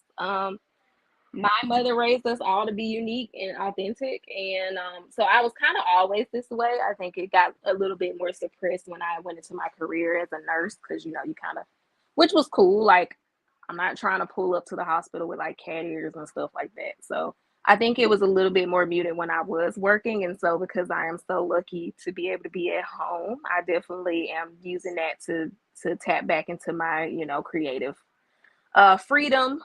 And so when I decided that, because I hung out and still do watch quite a few, I guess, manosphere people or whatever, I still enjoy that space. But when I decided I wanted to, go live and start doing it, I knew I wanted to entertain. I didn't want to really be like so serious all the time or whatever. And so I picked the anime thing because I do love anime, and I love the blurred community. I love the Black nerd community as it stands right now. It's just a lot of dope people. And there's a certain character traits that a lot of blurred share. So I kind of knew where I like, if I can just kick it with that audience, I knew that that's kind of what I wanted to do. So I'm very adamant about the anime algorithm. If you don't choose where you want to be, the algorithm will pick it for you. And as a Black woman, unfortunately, the places that the algorithm will probably just put me, and the people it will show me to aren't really people. I'm just not interested in that. Going back, I mean, because again, I've been using Kevin Samuels as an entry point to this conversation. We saw the shift that he made from his original content to what we ended up seeing, to what you said, choosing exactly where you wanted to be in the algorithm. Do you think you can still be as successful without being that intentional, without putting in like the time? I know Kevin Samuels put in a lot of time to craft an image. And you've chosen a lane. And like we talked about on your channel, I think it was a Taco Talk, you talked about the cosplay, how much time and effort goes into that type of thing. So all of that crafting, who your image, can you become successful by, like you said, the algorithm chooses for you? Can you still become successful if you're just pushed into something because you didn't choose for yourself? I think if it's like meme culture, maybe, like if you just make funny memes or whatever. But I always think branding is a better option, though. I think I think branding is always better, because you may be viral from something, but like if you don't have a way to brand it, then it may not have longevity. So yeah, you can make a viral clip or something and get some like little bit of success off of that, as far as like traffic, and you may even get monetized off some viral content or whatever, right? But like, will you be able to leverage it to like where you have 5 billion? No, anybody who has like 1 million up subscribers, like, they're pretty intentional. I haven't seen any of them that I've studied that just kind of don't have some kind of intentional or plan. Like even Kevin Samuels, like his friend, I guess one of the, I don't know his name. It's not Dennis. It's another guy. Another guy who I guess talked to him a lot. Light skinned guy, glasses. His channel name is something weird, but he did a video about like Kevin Samuels evolution. Is that his name? AR? Probably mediocre tutorials and reviews. Yeah, him. Yeah, and I thought it was dope. I thought it was a cool video to see Kevin Samuels like actually evolving into who he saw. So at some point he had to be intentional, and he realized, like you said, like his brain, like who do you say I am? I think he kind of was trying to get a feel of like what his audience thought, or, liked. So no, I think he had to be intentional. AR, like what Bree is saying, and again using Kevin Samuels as an entry point, he did shift and pivot over time. Does the intention change? Like even your channel name has evolved. It's changed the way you structured it from off camera to on camera. Before that, it was even interviews. Like, is each pivot? How does that land on you? Like, does that feel like a pivot or a shift, or does that feel like, man, I failed at this, and I'm doing something to build something different, or is it all part of the same process? I believe it's all part of the same process. I think as the mistake I've made is not understanding how YouTube works, like not sitting down and just taking the day out. And like I had to do that with Adobe Pro, how to edit. I was like, hold on, what's all these buttons? All right, let me put this to the side and let me binge watch. Okay, all right, do that. All right, let me do that step like that. So now I can edit I guess for my stuff pretty well. I think he was always intentional. I believe he was always intentional. I think he was intentional. He didn't understand the dynamic at first, like I didn't, in person versus online. So the way he presented himself in person, he was probably doing a lot of white people in person. So that the corniness of he came in, I think he was counting to 10 or counting down from 10. I think he was counting like his intro, he'll walk in 1, 2. So he looked really stylish for the white clients in real life. But we know that black people are probably a little bit we are different, especially when it comes to style. So I think he was always intentional. Like me, I think that we just didn't understand the game on how online is like. People act different online than in person. And I believe that's one of my issues. I didn't understand that how this online spaces work, but I'm definitely intentional. I think it's just me. I'm just growing. My era was that I didn't want to do the work necessary. I wanted to write all the questions. I wanted to do all the writing, all the recording, all the editing. I wanted to do all the background work, networking, but I didn't want to be on camera. I said, okay, not that I'm trying to hide. That's just not my thing. And that was my era because I should have understood I'm starting. Since I'm starting out, you have to do everything.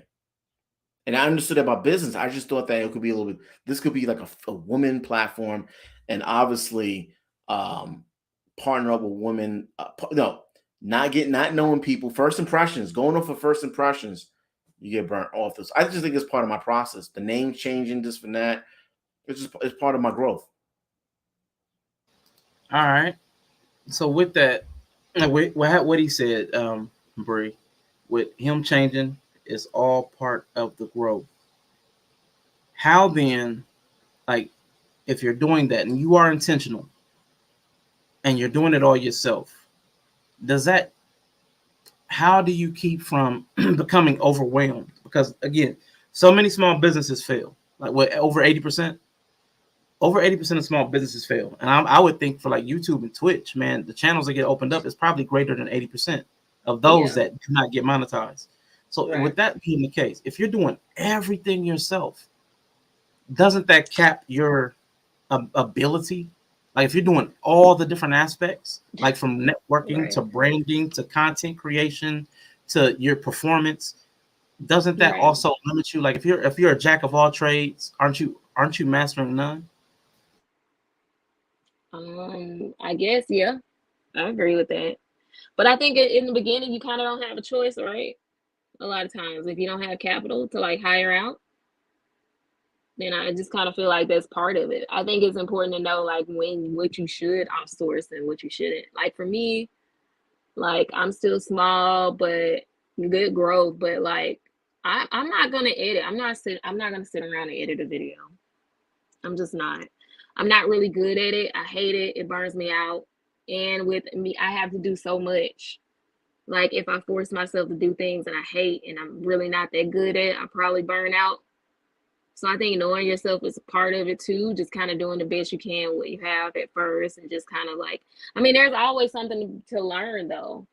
So like you don't have to do everything like at first because you still learn. Like you know, it's like you first start, you turn on the camera and you just think it's, I mean, not that we think it's just gonna happen, but it's just like you go back and look at some your first videos, you just like you clearly got enough to worry about. You look stiff on camera, you look like you're not breathing, the camera angle's horrible, you know, the background's trash. Like it's always something to be working on outside of the stuff that you definitely cannot work on. So I don't know. That's how I keep from being overwhelmed for everything that I can't do, and it's frustrating. Like, you know, I game and I don't have a capture card, so I can't like do the full OBS setup. But clearly, OBS is whooping my ass anyway. So who's to say if I had the capture card, like it's like no magic's gonna happen. So that's kind of how I keep myself from getting overwhelmed with everything I can't do. Is just like really work on the stuff I can work on because I'm probably trash at that stuff too. So it's no point, you know, like oh, editors like the least of your worries. Like worry about your audio issues. That's that's my thing. Definitely. I'm going to kind of pivot this a little bit, not just about the content creation, but about the conversations that we're having. I've noticed that a lot of times we keep trying to reframe or recontextualize the past. I noticed this issue politically at first with constitutionalists. Like there's something old. It happens with people that our religions are on basic ancient texts. It happens a lot there too. People try to use modern eyes to contextualize ancient things. In the relationship space, we do the traditional versus modern man and woman in the same capacity. Is it fair, again, with these conversations we're having, are we making a mistake trying to have traditional conversations and values understood through our modern gaze? And either one of y'all can answer. No, I don't believe it's a mistake because I believe the issue is that we're seeing so much destruction with the youth. It's really out of hand to the point where like, whoa, maybe we do gotta take a step back. Maybe the man needs to be faithful, pick the right woman. The woman needs to be faithful, pick the right man, and maybe they need to get married, get together, have a stay in the marriage, get married at least until the child gets older, and start creating start you know the way you want the world to be. How about we start raising our children to be that way? It's really out of hand to the point where it's like, hold up, I think with most women, especially black women, like I told Bree yesterday, it's like a math problem. You ask them what's a math problem, and it's like you ask them what's the baby father, who's the baby father. Using the welfare office, you have to ask that, and the question is I don't know, like a math problem. So I just believe that it's just gotten so much out of hand, and of course it's monetized, it's capitalist, the conversations, and I think people are messing up so much when it comes to these relationships. It is such an extreme profitable business because people will never make logical decisions. They will continue, all races will continue to make these stupid decisions, except for the people who, for the most part, that the parents are involved in their dating selection. We've come to find out those people, I'm not saying forced. I'm not saying, I think, Arshawn, you know a little bit about my story. My mom was forced. And all that. I'm not talking about force. What I'm talking about, having other set of eyes of wisdom upon who you're selecting, things that you can't see that they can, usually last longer in marriage. So I believe that we're so far away from. I was on this other channel with KA on her show, I think on Mondays, and she was telling me that do I believe in systematic racism? That there's racism in the system, the judges and stuff like that. So and I'm like, okay, cool. Are you raising children to fulfill these positions? People like you, are you raising are you raising your child or children, nephew, niece? Are you raising them so they can be in they can be in Congress, so they can become a judge? Are you raising them to become that? If not, we're gonna keep having issues, and I don't believe we can raise our children to fulfill these positions that we complain there's racism at if we don't get this relationship thing together. And I don't think most people are trying. I know I'm talking long. I'm sorry. I'm almost done. I don't believe most of us are trying to actually fix the relationship thing. I believe it's a business.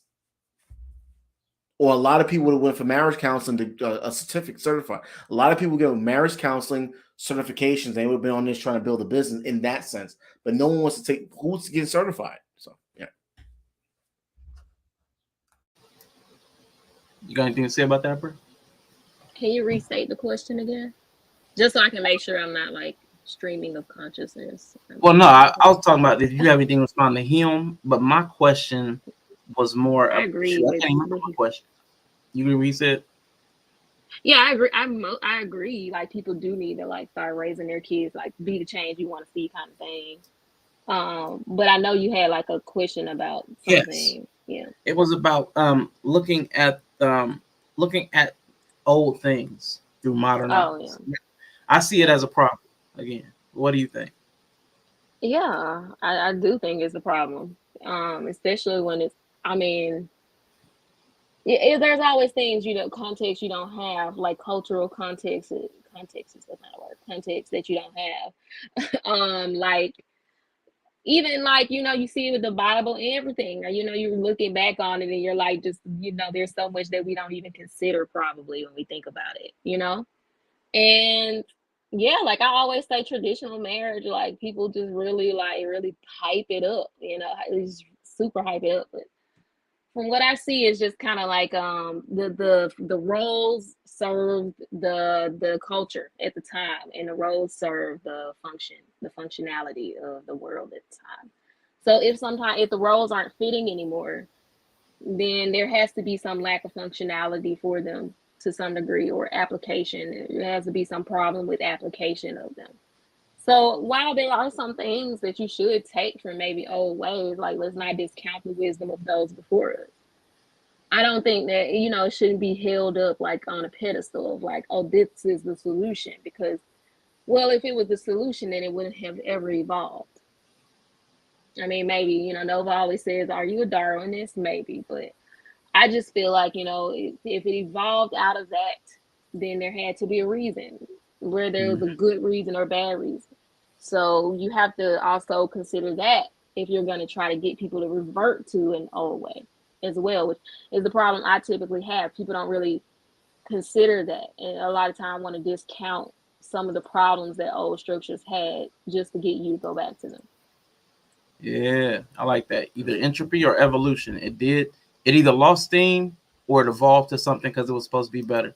Now, real quick, let me just respond to Tristan real quick, because Tristan said we need Simon to elaborate on this. And to that, I say, sir, be gone, demon. Be gone. But yeah, you had something to say, AR? Yeah, I think the issue with Black people is that they don't understand their own culture. They talk about it a lot, but they don't understand it. I understand this a lot of places in the South. I get it, but a lot of the tradition that they describe, staying at home, was never a Black tradition. Even Martin Luther King's wife worked 12 hours in a day, came home and took care of the kids. So I think people are describing, even Hispanics are known to work. The woman works. Everybody fucking work. Poppy, that's like 95 years old, is working. So I think that a lot of people don't really know the history of traditional household for the Black people. There's some places I get it, but for the most part, the tradition that was a white people. the house with a picket fence was full, and the woman staying home taking care of the kids. That was a white tradition. But for the black tradition, we've always worked. I think it's just as far as the woman coming home from work and taking care of the household. So I think that's what it is. I think we really need to do a lot of deep dive on exactly from the 1950s to current. Did the black families, did they sit home or did they work? Maybe I'm wrong, but I'm not. So, but that illustrates my point. That's exactly what I meant by looking at old things through new eyes, because we're trying to look back at a traditional culture through modern. We see what stay-at-home wives look like now, and what we think traditional values were is a stay-at-home wife. But for us, we were not afforded that opportunity. And that's exactly what I meant by these men are saying, hey, I want that old thing. But with these new eyes, we're not even seeing what that old thing truly was, because the women had to work either because necessity, or again, further back into slavery, well, it was free labor. But one way or another, the women were working because we had less resources. We couldn't afford to. We weren't getting the high-end jobs. Well, Sean, slaves didn't work for free, bro. They didn't have a place to stay. No, they did. I'm not playing into that one. Well, I do believe that's very. I think that's very important for us to do a breakdown. I would like to know a little further more about a lot of these men. That's why I don't even address it when they say they want to, the modern tradition. Unfortunately, even Kevin Samuels spoke on it. It's just like, bro, even your mom, God bless her, she was working too. Your auntie talked about was working. So what tradition are we talking about? What tradition? Even in other countries, everyone like to go to fucking Africa. That shit, right? Even them niggas over there work. Now they might not be getting paid, but they doing physical labor. So this thing about staying home and having a nice apron and being pretty and stuff like that, a lot of us, especially in urban community, black men has never made in America has never made enough money to cover 2 to 3 kids and a wife and pay for college. Never. The wife has always had to work. Now let's talk about real tradition. You had a house. It was a grandmother's house. The grandfather was living there. The aunt, the uncle, the cousins, everyone lived in the same house. So it was like 20 y'all. That is now we could talk about that tradition, but everyone worked. So yeah, and that's exactly what I mean, man. We need to be more studious. We need to study more, because we talk about a lot of things that we truly don't understand. I really feel like this online space is, I hate using that word toxic, but it's polluted. This online space is polluted with ignorance. People speaking ignorantly about things they don't understand, nor do they care to. I'm gonna use you as an example, but not in a bad way. Like you said, I was doing this stuff on YouTube, and I had to dedicate a day to even understand the stuff I was doing. I had to dedicate a day to just let me just binge watch stuff so that I know better what I'm doing, what I'm talking about. Let me learn the tools that I'm trying to use. I think a lot of us need some kind of crash course in human behavior and interpersonal relationships and communication and assertiveness training. There should be a course, because we don't have coursework for it, like specifically for this. Like there needs to be like a training course for humans, because schools aren't doing it. Families aren't doing it. YouTube's really not doing it because people don't even know what they don't know. They think they're good. They think they're okay. The rest of us are trying to tell you you're not. You're weird. You're doing some strange things. But there needs to be some kind of old cultures had a rites of passage. There was some sort of communal structure, and they had rites of passage at certain functions and levels in society. Now we don't have anything for you to prove yourself. Certain cultures do and retain certain things, but us in Black culture, we don't have the growing into manhood or womanhood traditions. What are those things called? The practices, not the traditions, but the things you Rites do. of passage. Yeah, the rites of passage. But I was trying to think of like they even do them in church, like a ritual. We don't have rituals. That's the word I was looking for. Yeah. We don't have rituals that let people know that you've hit certain milestones in your life and that you're ascending to another level where different expectations are now being put upon you. We don't have that. and we need more structure to be deliberate and intentional about what we're pouring into people. Go ahead, jump in, Brie. No, I was just curious about like what people even, like you said, like or like AR was saying, like what, and a lot of times we have conversations, people don't even establish what they mean by what they say, and just like once again assume everybody knows what they mean. Because like once, like he was saying, what does traditional even mean? Because like depending on what community you're from, where your family is traditionally from, like that could be a different thing. So like a lot of times that's not even established, which makes it even harder to follow the conversation or even deduce what the other person wants to see happen. A lot of times I can't even figure out what the fuck do you even, what are you saying? Like what do you want to see that you're not seeing? And that's also a big problem for me, which is why generally I've just abandoned the whole idea of even talking about tradition. Let's try to redefine it that works for modern day. Can we just do that? Can we just try to redefine what we need to see happen right now? What we need to see happen? Yeah. Like without going over tradition, like use or redefine tradition, or just start from where we are. I mean, yeah, you can redefine. I mean, but once if you're going to be talking about tradition, you need to establish what you mean in the Gotcha. in the conversation. Like, what do you mean when you say tradition? What does that look like to you? And then also, like, we need to just also get over it and just redefine what needs to happen for modern day. Got you. We really need to. Brie is absolutely right. Men need to stop with this saying. Just stop saying tradition. Certain things, okay, cool, but for the most part, we know for the fact that man and woman in the household need to work. She can't stay home with the kids. That's not working because a lot of them don't make. You know, if you're not making $150,000 a year, how can you have two kids all for government? You're not on government assistance. How can you afford medical? How can you afford? And then if your kids got some sort of special, for instance, my niece was born, right? She couldn't take regular formula milk. The mom was not wasn't able to produce breast milk, and she needed specialized was that formula. The shit was $50 a can, bro. You know how small that shit is? Because she's allergic to all this shit. So these things come up, and $50 a can. You know how fast a formula can? Brie, how fast? I mean, you probably don't know, but how fast did a formula can go? Man, shit, I don't know. My babies drank ready to feed when they weren't breastfeeding. That shit was like $36 for like a 32-ounce can. But woo! Listen, it goes. It costs more than what we eat.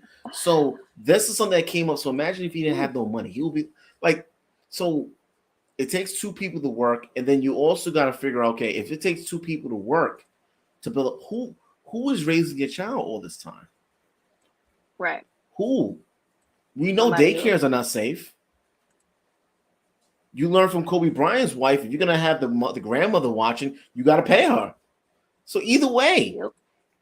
So I think men need to slow down and stop talking about marriage and focus on trying to make some money. Because when you feel like you're ready, okay, say, okay, cool, hustle for the next 5 years because there's a lot of stuff that unforeseen comes up and you can't afford it. You want your wife to stay home. You can't do this back and forth thing. Once she stays home, you can't say, hey, babe, we tried it out for 30 days. Yeah, call your boss back. If he don't accept you, can you maybe give him some BJ reparations to try to rope? I mean, so, yeah. That's my thing. I don't understand why people are in such a rush to like take on the responsibility they can't even afford. Like, why? This is for the next 20 years, definitely over 10. Can you really step up? So, yeah. Nah, I definitely agree with y'all, what y'all saying. I want to just touch on something that was said in the chat. I mean, because this is like a point of, I guess, guilt or shame. And this is about Black people. And I see this. This is a cultural difference. I don't know if it's something about Americanization or what.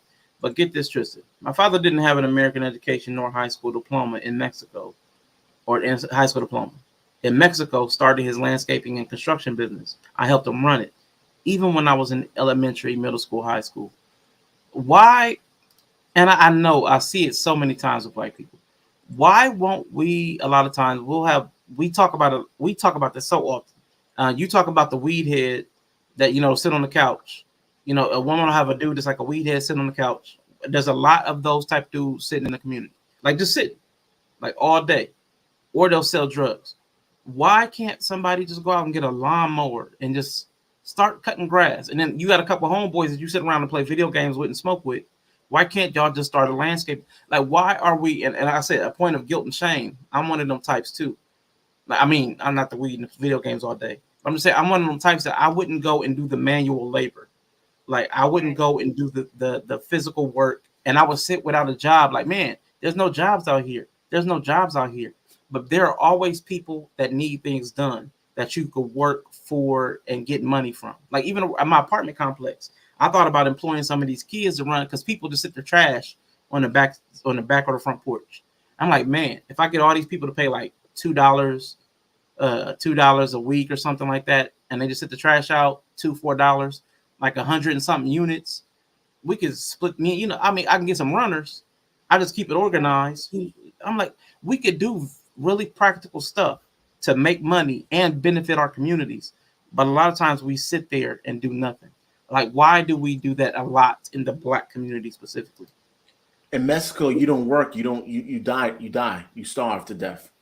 That's the difference with Mexico. Same thing with Africa, all these other places. You don't work, you die.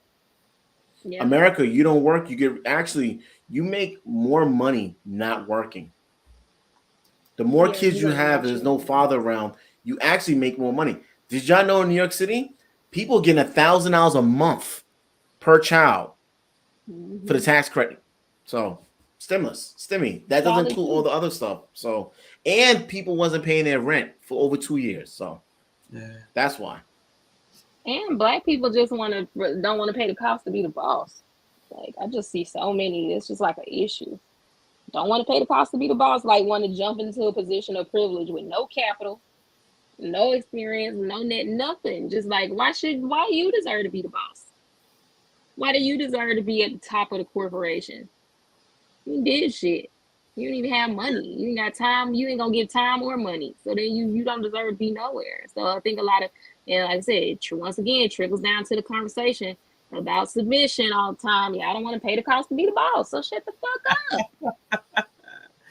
Yeah. Hey, I'm with that. It triggers AR. Go ahead, man. You know what you just said in the beginning? Or Sean, you said the woman will have the man on the couch smoking weed. You just said it. Niggas will listen. If I go homeless today and she kicks me out or whatever the case may be, and I want to go to my mom's, I'll just hit up. Hey, listen. I know I fucked your sister. I know I'm fucked up, but guess what? Those kids need a daddy.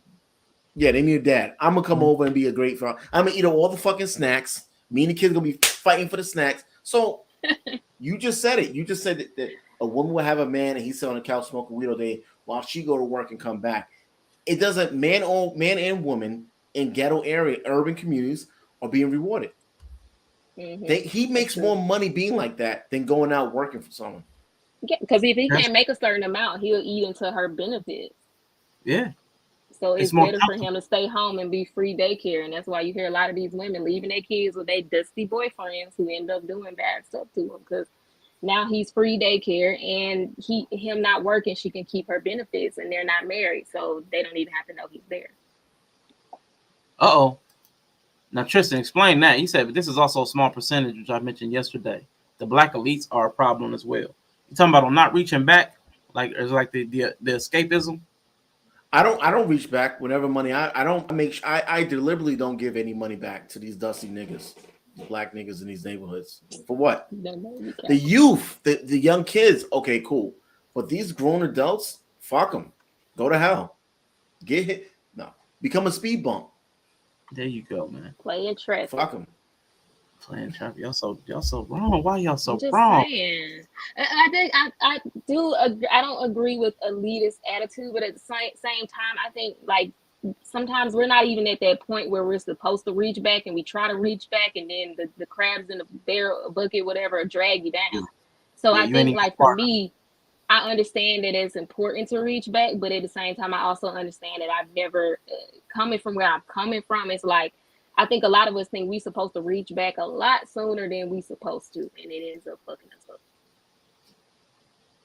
Now, I see what you're saying, Tristan. The weed heads might be a small percentage, but the type of people who don't have a work ethic, and again, I start the conversation with myself. The type of people who don't have a healthy work ethic or ambition, that's not a small percentage of Black people in the community. Most of us, if we're honest, most of us are caught up in the wage gap system where we've been for the last 20 years wage stagnant. We're not happy. We're not satisfied with our jobs. We find no meaning in the labor, and we're not paid enough to work 40 hours and take care of our family with 2 incomes. Like most of us are caught in that trap right there.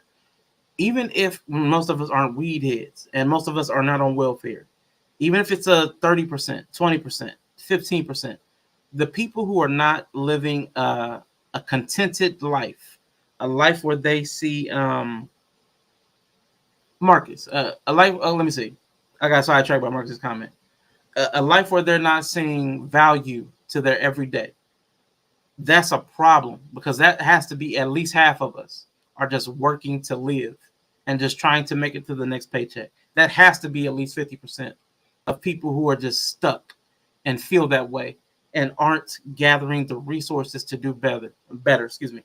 I know we talk about it a lot online, but there has to be at least 50% who are stuck in that trap. I do want to talk to Marcus's comment. What is the definition of a healthy work ethic, Marcus?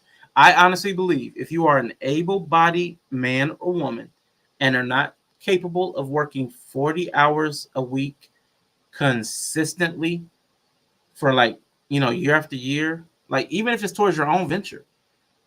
I know a lot of people, like I said, I started every conversation with myself, who did not want to do that. That a healthy work ethic is being able to put in at least the 40, consistently being on time and doing your work at a productive pace. Not trying to be Superman, but not slacking off either and being on your phone. Like a healthy work ethic is just a responsible and professional way of being. But that's what I mean by healthy work ethic. There are a lot of people who do not have the work ethic. I can't say it's not incentive based. Maybe it's because we don't have the type of pay that carries us from paycheck to paycheck comfortably. Maybe that's why we don't have it. I could say it is incentive based. I do believe in what is it? Herzberg's hygiene theories. Like, there are things that motivate you and things that keep you from losing motivation. So I there might be a psychological component to it. But I do know that a large swath of Americans, not just Black people, but Americans, are in a place where they're paycheck to paycheck and in debt. So they are working to get money that they can't even materialize because they owe more than they're going to get paid. That's at least half of the country because of our debt. Our debt is so massive. So that has to be the case. I can't just be making it up whole cloth. Can I ask you a question, Sean? Go, what's up? Do I have to travel to Ukraine to get help as American? What if I go to Ukraine? Would I receive? It depends. Like, I mean, if we're like not even trying to be funny, we do know that there are a lot of resources available for women in this country. There are a lot of fallbacks. There are lots of fallbacks from women. I think there are even more safety nets for a criminal coming out of jail than just a single childless Black man or white man. I think just a single male in this country that has not gotten into any trouble has less of a safety net than a criminal coming out with a felony. I think there are less programs, less help available to him specifically. So, I mean, we do have some problems there. The working Blacks are stuck in the middle trying to fix everything they are described. That's what's messed up. While the Black elites refuse to acknowledge. Okay, I'm with you. I don't understand what Tristan means. Tristan means like what? Like the Jay-Z's or the Rockefeller? Like they need to come. They need to reach. They worked hard. Is that what he's talking about? He said they won't even acknowledge it. So they won't even acknowledge some of the problem. They don't even speak on it. There's nothing. Why do they have? Why? I mean, like I know it's like you say. If you're working 40 hours, like it's up to us to. They figure it out. It's up to us to figure it out and build, bro. Like we got all these free programs. YouTube is a free program. You don't even need to be monetized. You just build a community and you sell some items. So I'm not understanding, like, it would be great if they do that, but I don't know. There's a reason why they don't do it. There's a reason why there's so many of them, and they just don't do it. Or if they do it, it's private. They don't want people to know about it. But I personally don't believe someone that made it need to reach back and give to people who didn't give to them when they was on their way up. But they needed a little help. I don't know. Yeah, you know how many people are stingy with the subscribes? I'm sorry. Yeah, guys. Oh yeah, you're right. You're right.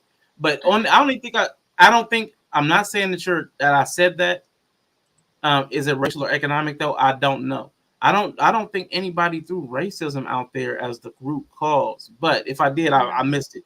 I'm just saying that we have a lot of problems, specifically in the black community, because I've observed it, and everybody around me seems to have observed it, and everybody else is talking about it.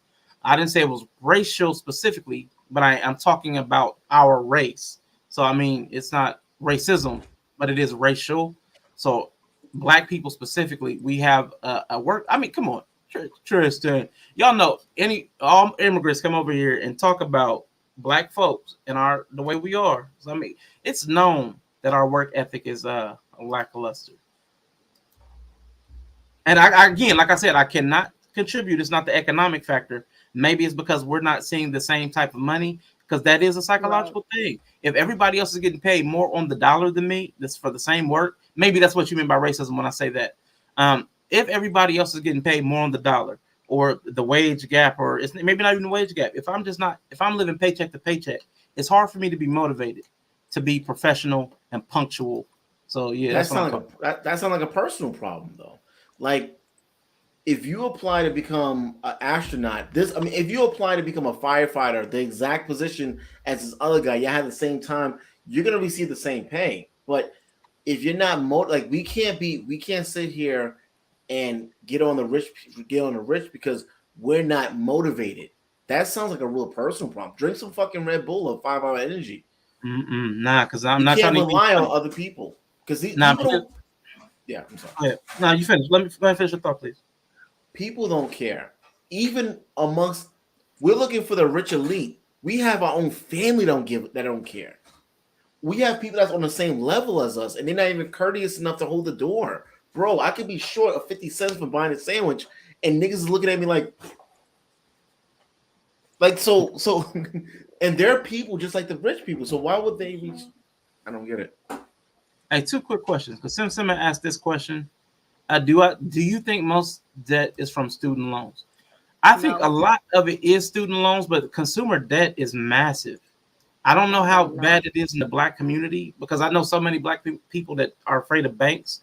I also don't know how many people that qualify for credit cards. So because we're also least likely to earn credit or get credit lines extended, I don't know how much of the consumer debt is ours, but we probably fall more for predatory lending in the poor communities. So we're paying a lot higher interest rates on things, but I really can't say for sure if student loans. But what do y'all think? I doubt it's student loans. I think it's probably consumer debt, taking out loans for, buying things and not paying them back. Stuff like that. Like you said, payday loans, furniture, stuff like that. Probably. More so. And most of you little niggas don't even have a degree. So it's not student loan. So I mean, that's what I'm saying. It's not student loan. But even if it is, I know a lot of people go to school for the grants. Y'all niggas don't even graduate. Y'all get your associates. Y'all don't even try to go a little further. 2-year degree, and y'all barely finished that. Y'all some GED motherfuckers. So, which is nothing wrong with the GED, but at the same time, y'all some GED motherfuckers. Y'all did not. So a lot of people go to school for the grant. Bro, I used to deal with people and they will have a $200,000 student loan. How the fuck you get that? Because you was going there because you get the grant money. So listen, the only thing Joe Biden did right is not paying back student loan. Fuck y'all. Y'all need to be miserable. Sell your. Y'all been doing it anyway. Repossess your house. You know what? A lot of y'all women or baby, y'all don't want to know your fathers. Sell your sell that to pay off the student loan. Get your house. They are up here trashing people with no degree and student loan debt that have a GED. So I just want to say this thing to you, man. Nigga, please. No, I'm not trashing people that have the problem. What I'm saying is that a lot of niggas don't even go to college. I know people are posting online personally that's complaining about the student loan debt. It's like, But you never went. You just making the you just did part of the noise. But you never. That's a problem too. Went. I hate to blow my sister out the water, but she killed me. Not working, but she keeps talking about the Mexicans taking the jobs, and I'm like, you haven't worked in 9 years. Like, That's yo, what they don't even want the jobs that they taking.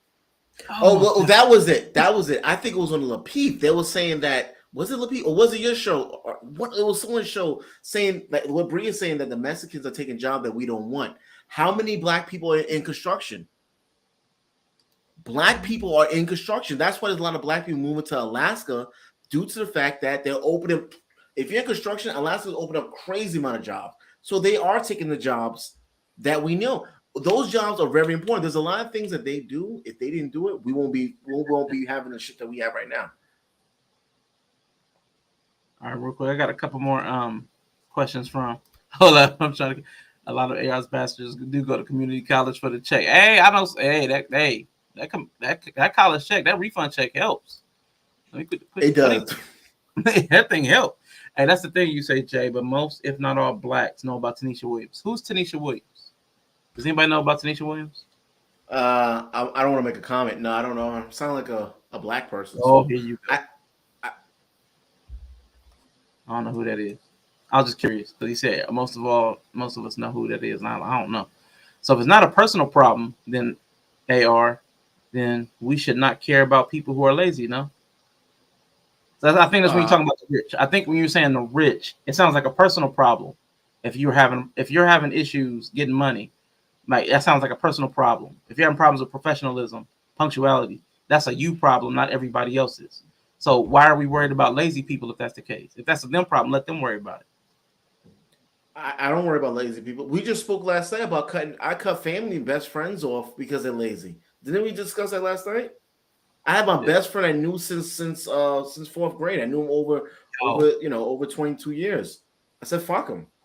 I didn't get a chance to jump in, but I wanted to tell you that bros are supposed to be loyal, but these bros ain't loyal, man. You cutting people off that were good to you. You said they were good to you. They were good to you, but you don't have the work ethic I like. I'm done with you. Well, I mean, because of the fact that, us as men, you have a child, not you. That person has a child. That person has a child. Enough is enough. Why am I financially providing for your child? Because we're good friends. It gets to a point, bro. It's like, yo, enough is enough. You can't find a motivation. And like I think I also mentioned that I needed help. So my other friend gave me an application. And I'm looking at this shit like this is beneath me. But I took the application and I filled it out. How much was I making? I think like $34,000 a year. But I said, that's more than what I'm making now at that time. So it's like, cool. This is some shit, this is some bullshit. But how may I take your order, motherfucker? So I still filled it out and I still did what I. So when that other person was in that position, he was kind of lazy and just smoking. I'm like, yo, fuck you. Don't contact me no more. Become a speed bump. Now listen. Stupid. I'm about to pull an AR. Now listen. If you got to pay for somebody else's kids, you should get to sleep with the other man's woman too. I'm just saying. Whoa, that was very AR of you. Wait, so do people still carry cash these days? That's weird. I don't think so, man. I don't. Risa says she does, but I don't do it. Nah, I'm good on it. And I'm online. If I did it, you think I'm gonna tell you little black niggas to come in here and rob me? I ain't got shit. Hey, AR just got a raise, y'all. He got a bump. No, I'm just messing around. Summer Miss Pies had a question. Is it that the familial foundations more common in other races contribute to? Hold on. I got something for you now. You have to read it. Okay, well, check this out. Though. First of all, you're throwing too many big words at me. Okay, now, because I don't understand them, I'm going to take them as disrespect. Watch your mouth and help me with the sale. All right, now, Summer. Is it that the familial foundations more common in other races contribute to the ability to live more comfortably on a lower wage, focus in those lower paid jobs, and get promoted more easily? Jesus. Woo! Okay. I think I'm missing a comma or something. Hold up. Is it that too? The family foundations more common in other races contribute to the ability to live more comfortably on a lower wage. Oh, okay. Like the group dynamic. Does the group dynamic allow people to live better on a higher quality of living on a lower wage because they share resources more. Okay, yeah, that probably is because AR spoke to that too. AR spoke to back in the day. It was grandmama and granddaddy's house. They lived there. Aunts, uncles, your family. So yes, the familial structure has definitely broken down in the Black community, which is why so many people are struggling, which is why they keep talking about single Black mothers, because everybody's trying to live on one wage in one house, when it's impossible in most places to live on one wage and have multiple kids. The economics just don't work. The math just is not math. So and when the kid turns 18, they want to kick them out. As soon as the kid turns 18, he got to go. It's like, hold the fuck on.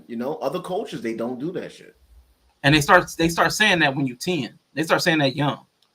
They start training. Hey, when you 18, man, I can't wait. When you turn 18, you out of here. That's like horrible. I think a lot of people don't actually like their kids though. No, but listen, Bree, it's so much pressure on a single mother. So, Bree, if you was a single mother, you probably be saying the same thing because, like, goddamn, and that's why I believe a woman shouldn't be single. I know married women who say the same thing. That's what I'm saying. Like, I think a lot of people don't like their kids. I've heard married women say the same. 2-parent house, they both working. You going on trips every few months, like y'all ain't struggling. A lot of people just don't like their kids because they ain't actually home to raise them. She be like, my kids bad, they don't listen to nothing I say. That's not like a you problem. One night class, Jesus. How can Mexicans take jobs that people are not applying for? Hey, I promise you, man. And when she told me, I had to argue her down 3 times about that, my sister. Argued when Mexicans taking jobs, and she ain't had one. No, because listen, like I live in a home, right? A lot of these homes, like you go to Home Depot, there's like 20 of them lined up. Black people do work construction jobs, but Black people are not going to do construction for $5 an hour. Mm-hmm. So Mexicans are not, like, I don't know why people classify Mexicans like they sweep floors, mop. They do other things that are extremely important. Even people in prison are working for 3 cents an hour, putting together iPhones and technology. People in prison are putting together an iPhone. So they're doing very important jobs. The issue is that Black people ain't going to work for that little bit of money. Like, I might as well be on welfare. Kevin Hart. Oh, yeah, that clip right there, that Kevin Hart. Got you. Smarter females. I haven't seen the men get kicked out like that. Hey! Maybe that's a different thing. I've seen the men get kicked out before 18. It's typically before 18, a lot of the dudes start feeling themselves anyway. So they start coming into conflict with either the mother or the father or the stepfather. Moms be kicking daughters out too, man. Moms it's be kicking daughters bad. out too. Because single mothers, or I think mothers in general, Black single mothers feel like their daughter is their competition since they're a teenager. When they start to grow, when they start to become developed, they start saying, heifer, you know what, heifer, you think you all that? They start to feel like they're their competition. They get kicked out too. Or a lot of the girls, they want to leave. $12. Hey, $12 is better than $5. He did say $5. That was a lie.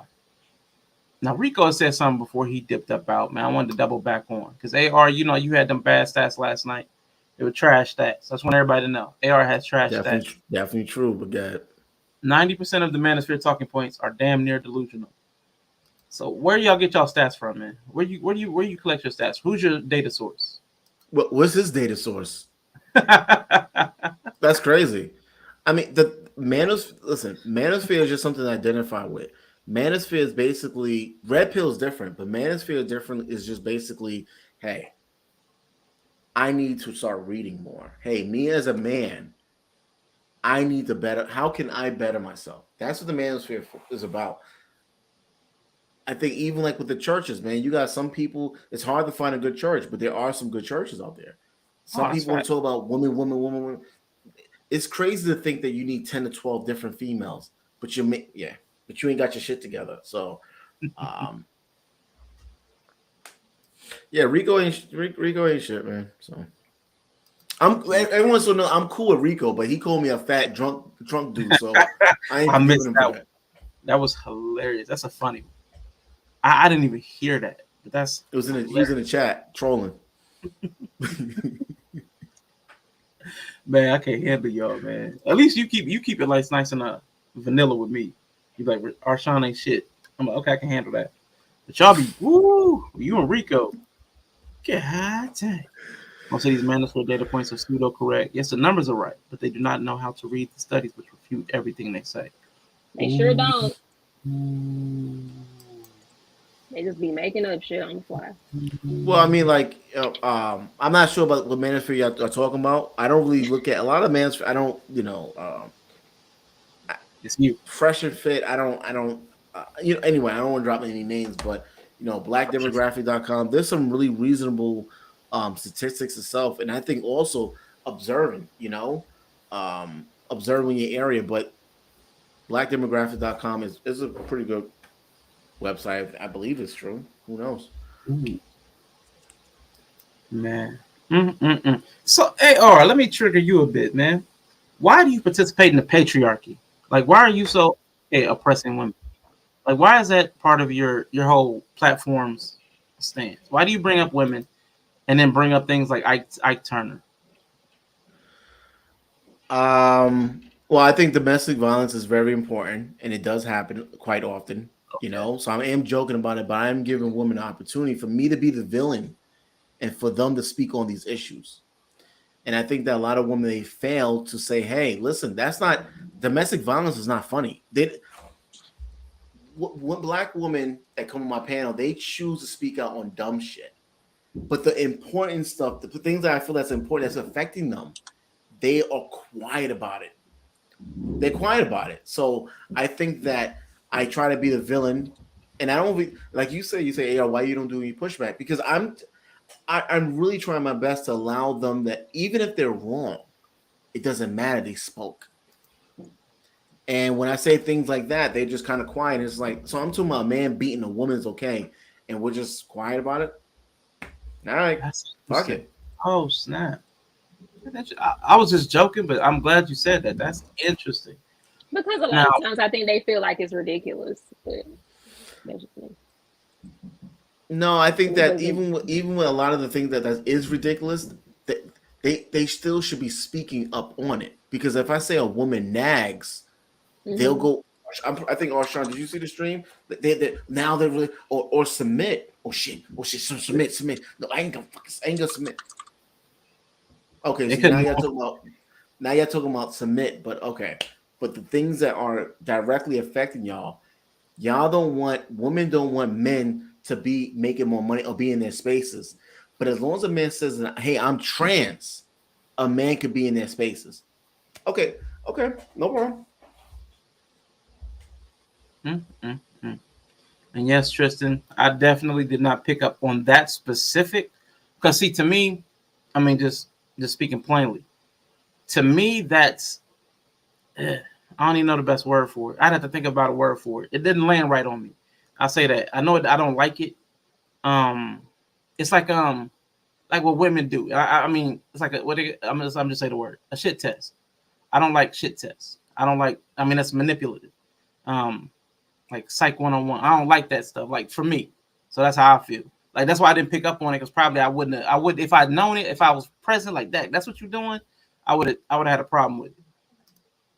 Yeah, I try to come out so fucking ridiculous, bro.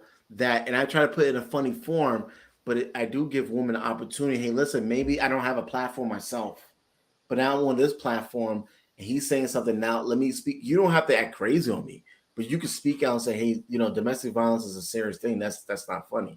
But if I say "fuck R. Kelly," hold the fuck up, nigga. Oh, but white people do it too. Okay, you know what? And what do you say every time? Like, what do you say every time? Yeah, AR, he's. What do you say every time? And why do you think we pay attention to everything? He's saying that AR is a good guy. What does that got to do with the other? He's saying because he peeped that he has a good reason for doing it. So he picked up on the fact that he's really a good person. He's just saying crazy stuff. Now okay, yes, you did say that one time, Tristan, but that doesn't explain that whole, I'm going to say this to prove that you get bothered by the wrong things. Like, that's what I'm talking about, that dynamic. I'm going to say something really crazy just to prove to you without telling you. Because, again, they'll come up week after day, week after week. And the whole time, there's like a petty undertone of, I'm going to have y'all talk about this nonsense. While the whole time, you should be triggered by this other thing. Like, Because if I sit there and say, "Hey, listen, if I promote twerking in public, twerking in front of your kids, if I start doing things like the shade room, my channel is gonna blow up. If I start talking positive about the toxic, negative behaviors, my channel would have blown up by now. But I do believe that there's a lot of issues we need to discuss. And if I come straight out and say, "Hey, listen, domestic violence is very serious. Y'all ladies, it's going to be a boring show." I get what you're I'm saying. not getting my ass beat. Y'all getting your ass beat. I understand what you're saying. I'm just, again, we can have this conversation totally another time if you want to. But I'm just saying, but you're still not getting the good conversation. Like you're not addressing it seriously, and you're not addressing it like you said. They're not addressing it on their own, so it's still going unaddressed. So why interject? Because sometimes I do put a little bit of pressure on it. Sometimes I see the reaction, like, okay, I don't want to talk about it, cool. But sometimes I go a little further just to make sure they have to speak on it. And I'm like, does this remind you? I play a little Ike Turner clip and say, "Hey, does this remind you of your grandmother? Does this give you flashbacks? If when you watch this, does this give you flashbacks of your ex-boyfriend when you claim that he, hit you?" And they're like, "Oh," and now they want to engage in it. So I'm gonna keep pushing the button without trying to be disrespectful, but I'm gonna keep pushing the button until they actually speak on it. Now, if I have new people on the panel, I don't push. If there's returning people, I'm gonna say all kinds of stuff, Yeah.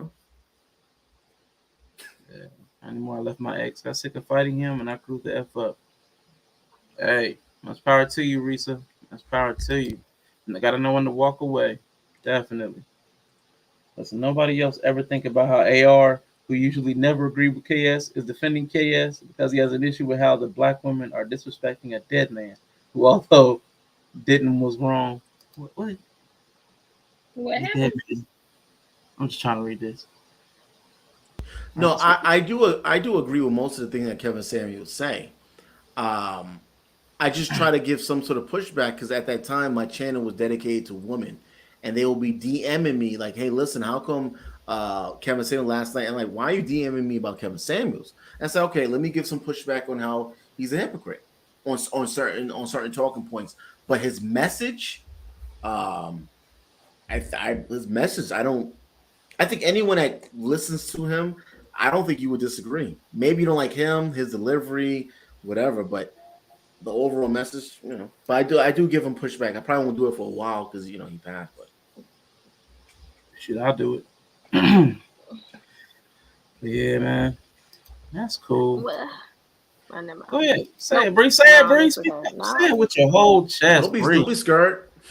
No, I'm not scared. I just wonder what people who don't really don't like him. Like, I understand women, but like the men who don't like him, is it because you see the persona, you don't really agree with the persona, or you just really don't agree with what he's saying, or like what is it? The point of contention. I'm very well aware why women who don't like him don't like him.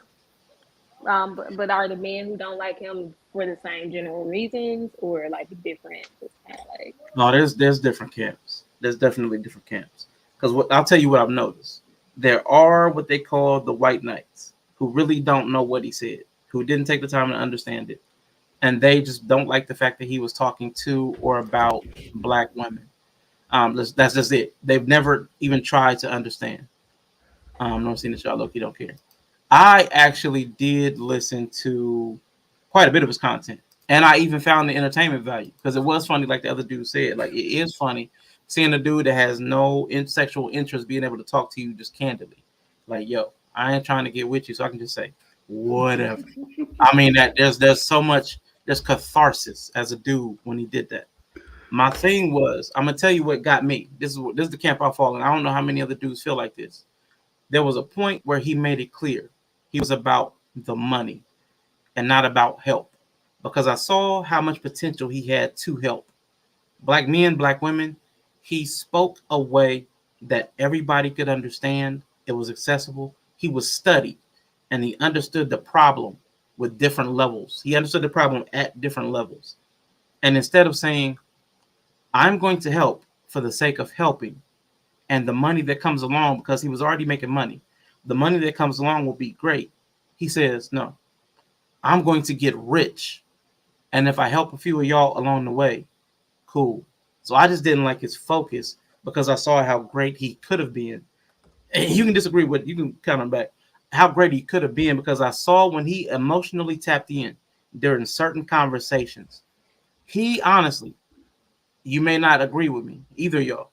He honestly could have done more for black and female, black men and black woman relationships than anybody else. Like AR keeps saying, in the last 20 years, when I saw him tap in emotionally, not when he was trying to make a product, I saw him tap in with the women, and they were hearing him, and they saw where their mind, where they were thinking the wrong way.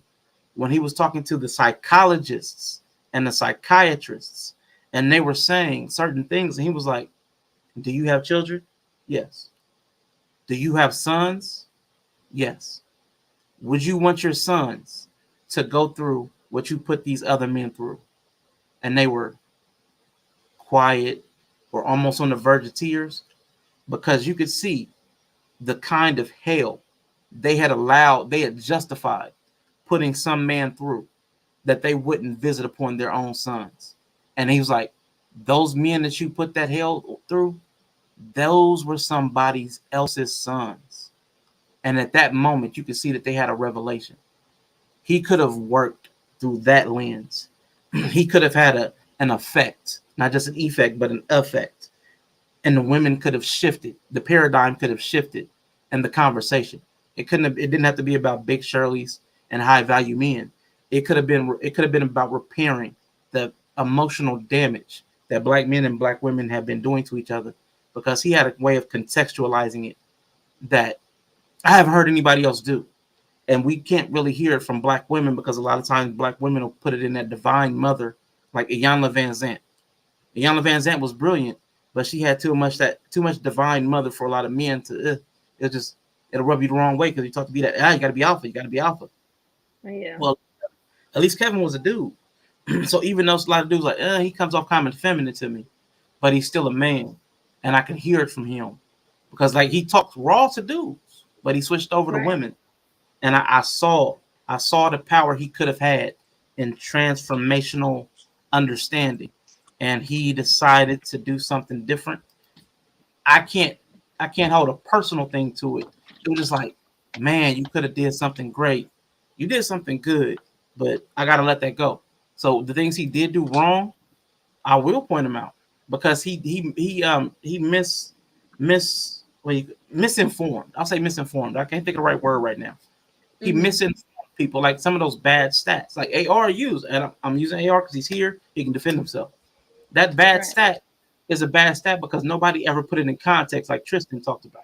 If 70% of the women are leaving, but that's only 70% of the 25% who ever get married, which is less than 20%. What we're doing is anti-Kevin Samuelsing. Kevin Samuels was talking about women going for the top percent of men. Now AR and that stat are talking about us trying to fix the top percent of women who have enough options to leave relationships. That's the top 20% who have options because of their beauty or their fitness or their femininity. You're only as faithful as your options. So why are we as men going to focus on the top percentage of women coming on the kitten heels of a man who said women need to quit looking at the top percentage of men? We're being hypocritical as soon as we do that. That's why I have a problem, and I always point that out. Okay. I mean, listen, for him to be dealing with those dumb bitches, to be on a platform with them, and to hear the dumb shit that their parents or grandparents or whatever should have taught them, if he did that for free, he would have been an idiot. He would have been a dumb motherfucker. So because he even though he interviewed O'Shea Jackson from 4 years ago, he's always did it from a business standpoint. Yeah, I want to help y'all, but at the same time, how can I pay my rent, pay my bills without making it a business? Anyone that come on these platforms and don't try and make it a business is a dumb motherfucker, especially if you're starting to shoot up and make some profit. Now, you mentioned Ayana. How you say her name? Ayana. Iyanla Vanzant. Yeah, even her. She said working with these black motherfuckers is hard. She didn't say it like that, but she basically said she goes in, she helps people for free. She gives people for free, not even celebrities, not only celebrities. And she got so much pushback from trying to help these niggers that it gets to a point where it's like she had to quit. She had to quit from trying to help people. So trying to help people, and countless of times, I believe his message. I believe he was trying to help. You know, I do believe he was trying to help. But a lot of these dumb bitches that will call up, you know, they got their dumb thinking cap on, and I don't believe there was no hope for them. And to tolerate them, you gotta charge for that shit. You gotta charge for it. Yeah, and I'm not saying not charged. Like, I think what was missed in what I said, because I see Tristan saying it wasn't free. I'm not saying you can't make money. I said the focus.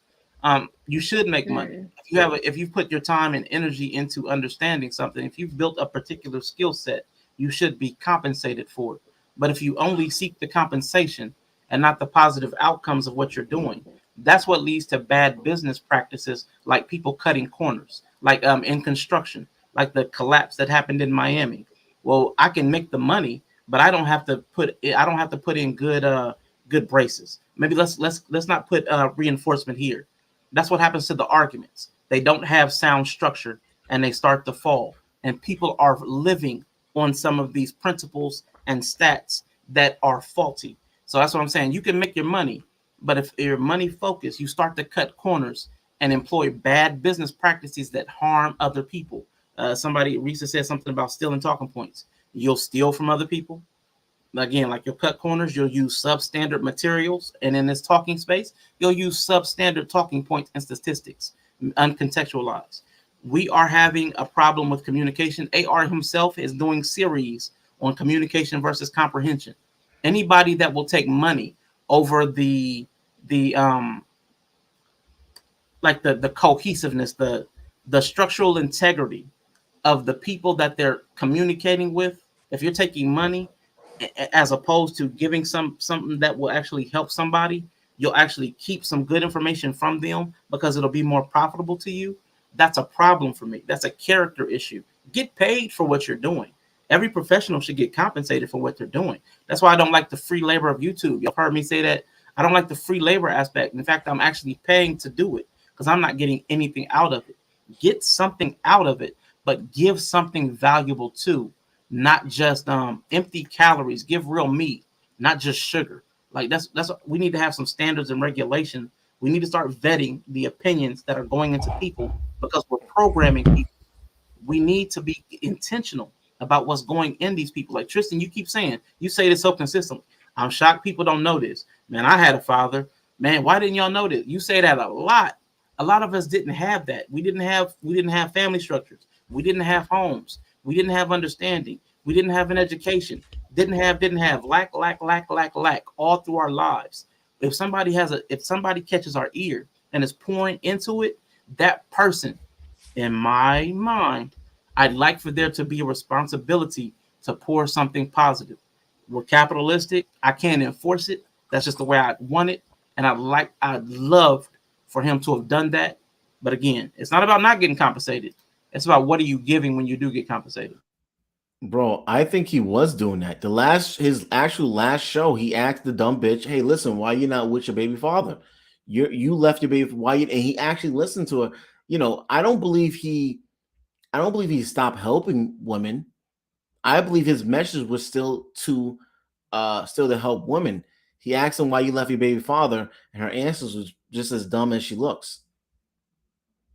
So I don't believe he messaged. I don't believe his goal has stepped away. I think he was still helping. It was very repetitive, which made it even worse. Worse for them that they couldn't catch on to that. But I don't believe he stepped away in lack of character. I believe he was still trying to help them and make a profit at the same time. So, question then, as people who have platforms, Bree, you, people who are content creators, if you had the kind of queue, the kind of the amount of people that were trying to call into your show, right, that Kevin Samuels had, do you think it was completely random, or do you think there was some mechanism for control, like on a radio show?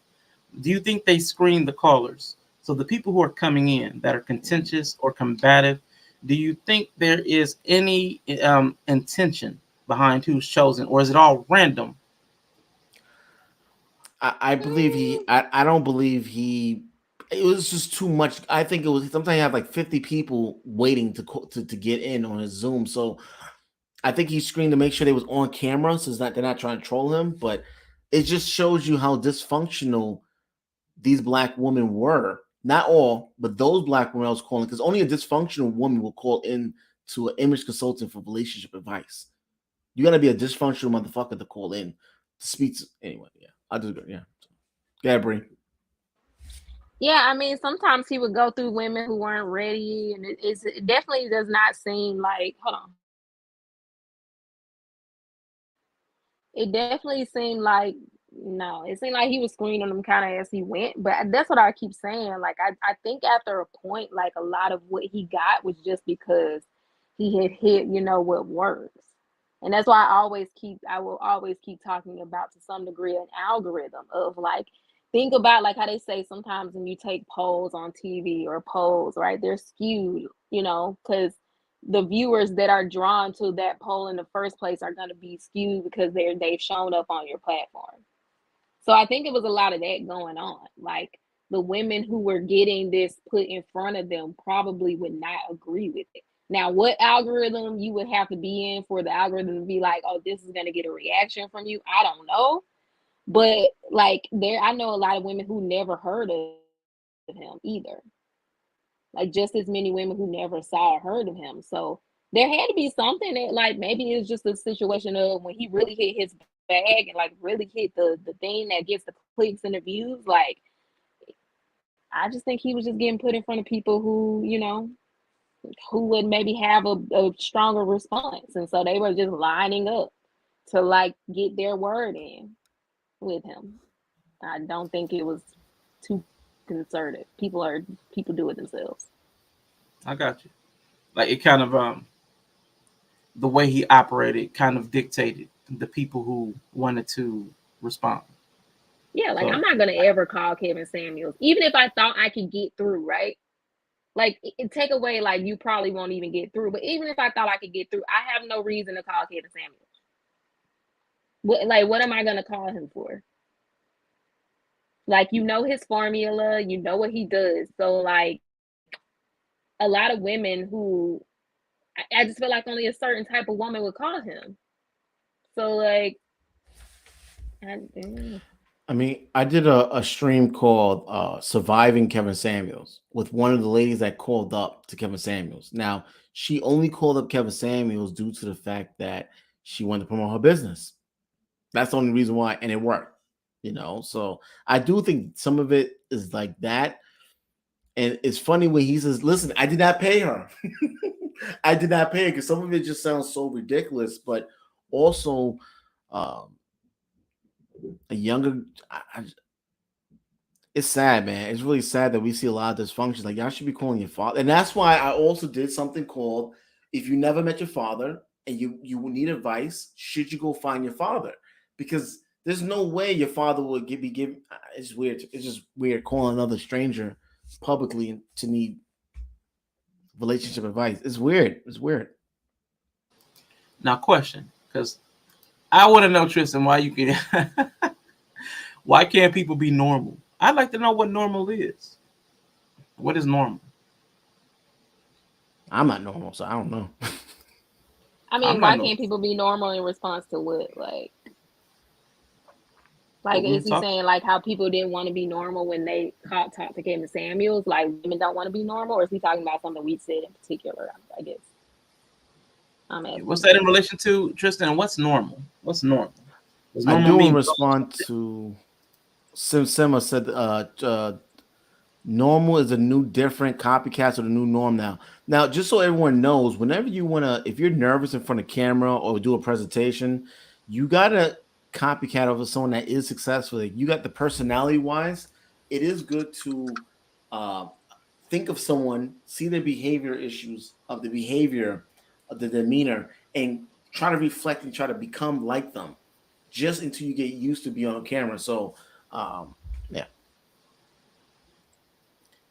You could have done for me somehow to fuck up a marriage. I want to take a man. What is that? if he not in one the fuck. Divorced twice. So I mean, at that point, I guess he's pretty much saying like, I'm not. Who? I mean, now it came out that he was actually planning on getting married. Who knows how true that is? But I don't know. But I don't know. I don't file him as a person giving marriage advice either. Like he didn't give marriage advice. He just kind of was like, okay, what do you want? Okay, what are you bringing? Okay, maybe this is who you'll match with. Like I would look at him more as a matchmaker if He you was really close. wanted to file it more so than a relationship advice. Like people who were calling him were not in relationships for the most part. So they wanted to be in relationships. So I think I found him more as a matchmaker. Question. Not based on I'm looking at this, but I'm thinking about what Bree just said. And I have this feeling about people. I honestly don't think we really want to be in relationships. We just want to we want a person to be around us. We want like a companion, almost like a puppy though, like a toy. Like we don't want another human being with the flaws that we have to accept and work through. We just want like I don't know. I don't even know what to call it. But we want like an avatar. We want something else there. But we don't want a human being with all that brings to us. Why do you think like so many people called into Kevin Samuels? So many people, and they all seem to have like similar problems. And at the end of it, because certain conditions weren't met, like so many of them were willing to just be alone. And in the men's sector, you got MGTOW. There's so many people willing to be alone, and even the people that are alone and don't want to, they don't necessarily want to do the work to be suitable or to be desired. Like, so do we really want relationships, or is there some other thing? Are we really just looking for like the sex and the money and the somebody to cook and clean? And like, what are men and women really looking for? A relationship, or do they just want a person to do something we think about in our head? I'll let you go first, Bree. Oh, okay. No, I don't think people want a relationship. Like, sometimes I'd be like, do you even want to be with like a sentient being, like a human? You just want somebody to just be there to suck your dick. I mean, but then you too cheap to just hire an escort, and you shame people who hire people like that. Like, I just think some people, like I always say, don't want the nuance of be actually being with another human being. Like, it's just weird to me. Like, people are annoying. It's always gonna be something. Doesn't matter who you end up with. Like, just be ready to deal with it and just choose what you want to deal with. Like,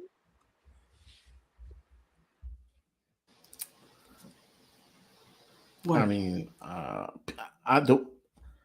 Yeah, man, I don't believe people actually know what they want. I don't believe people actually know what they want until they get into it. And like, damn, this is what it's like being with someone else. It's not perfect. Even though I'm not perfect, but they're not going to be perfect. Oh wow, you know what? Um, it's like having. I guess it's like having 5 cupcakes in front of you. They all look the same, but you only could pick one. People will probably rather starve than actually picking a cupcake because they have so many options of which one to pick, or they believe the illusion. It's all the same cupcake, but they have the illusion to believe that they're all different and they don't know which one to pick. That's why I look at it. There's some stupid motherfuckers. I had another question, but I forgot when I saw something. I got distracted. My fault. Man, I know I am probably getting ready to head off of here because I had a question, but my head is drifting. Bree, AR, we're getting ready to head out. Would you go ahead and shout out your channels? Let us know the next time you are doing something. Any closing thoughts on anything? It ain't got to be on topic. Be about whatever. You can just blurb out something. blurt out something random. Um, no, I just think I will say I'm interested to see the next wave of the manosphere. I always say manosphere is like feminism for men or something. I'm interested to see what the next wave of the manosphere ends up being now that Kevin Samuels has passed. Um, so it should be interesting. I go live tomorrow, round one ish. I'll be on CPT.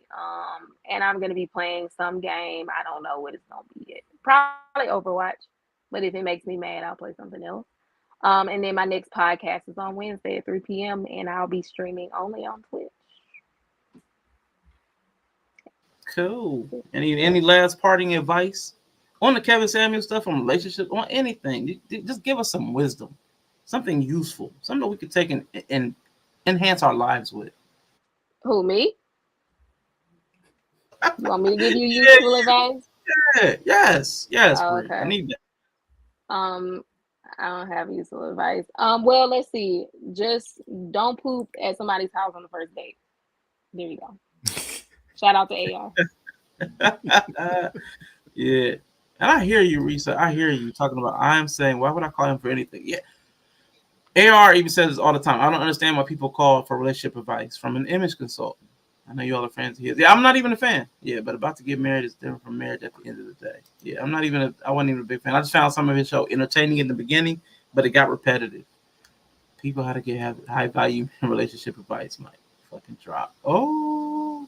All right, AR, what you got for us, man? What you got going on? Are you going live tonight? You going live tomorrow?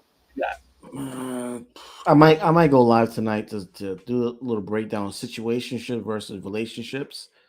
Might do a little breakdown on that.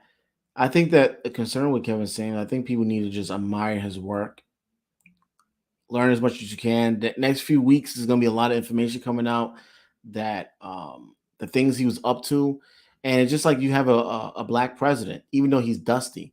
But we have a black. That means the gate of having he already done it. Once it's already, you gotta remember they used to not be able to dunk at the free throw line. That was like now, if you can't dunk at the free throw line, you can't even be in NBA. So once something was done, we have the opportunity to really create dope streams.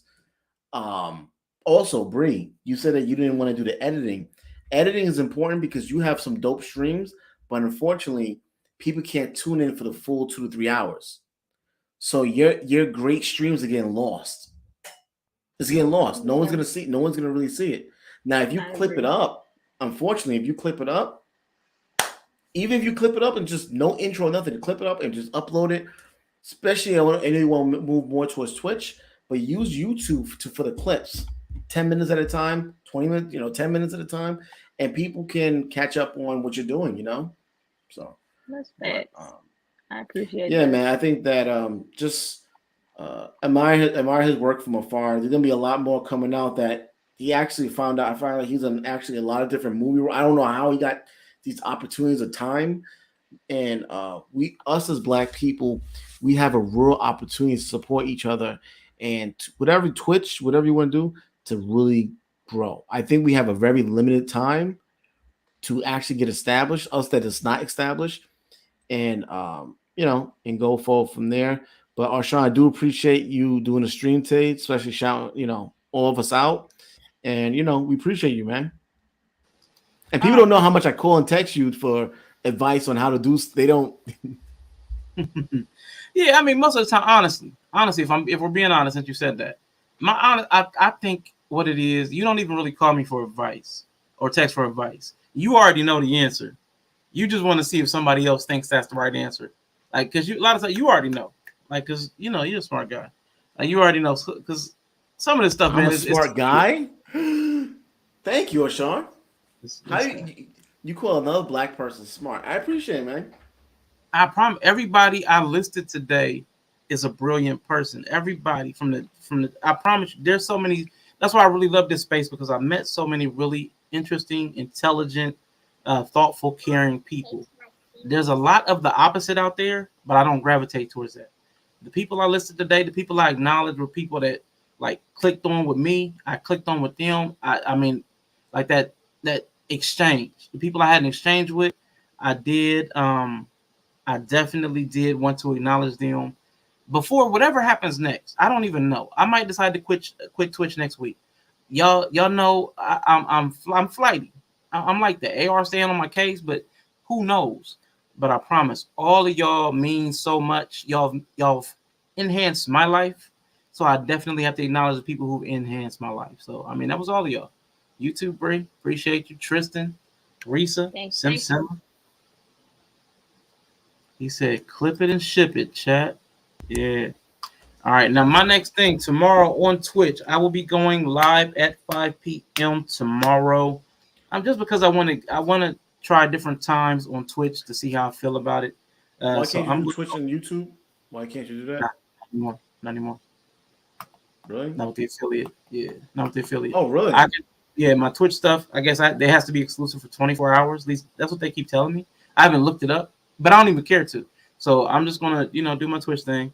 I might drop some clips. I might not. I might drop some premieres. I might not. I can't make any guarantees with YouTube, honestly. If anyone's interested, I'm gonna do I'm gonna be looking at some tutorials with other people, on other channels of how to actually grow your.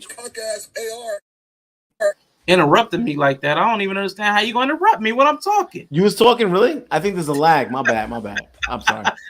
Now you saying you're gonna do a tutorial on what? How to understand? Cause I don't understand Twitch, so I'll probably be doing that. I gotta get that shit out the way early. But I'm gonna try to do tutorials, like of watching another tutorial and trying to figure that shit out for myself. So yeah, I'll go live with it.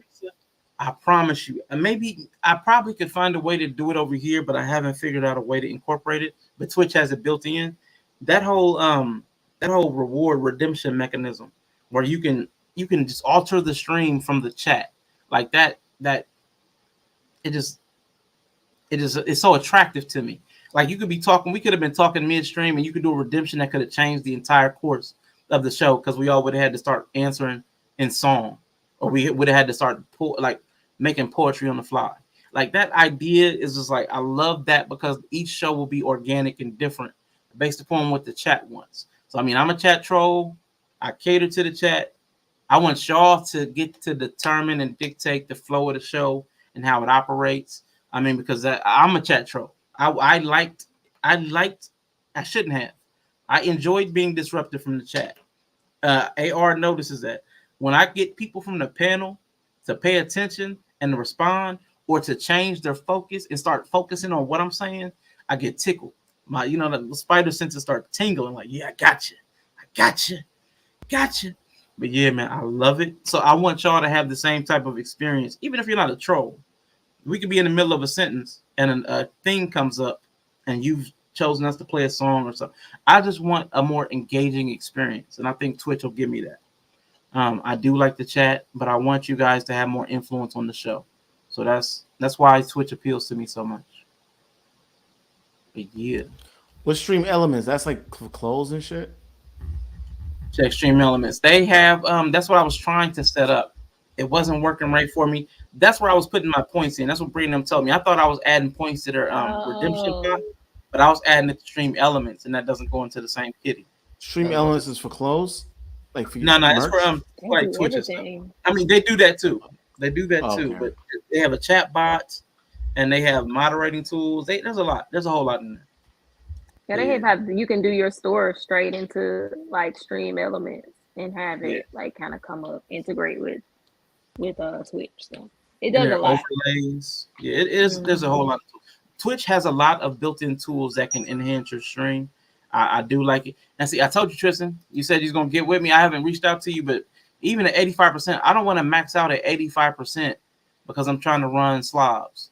Like I really don't. Is that an actual statistic, the percentage, or is that just something you're making up?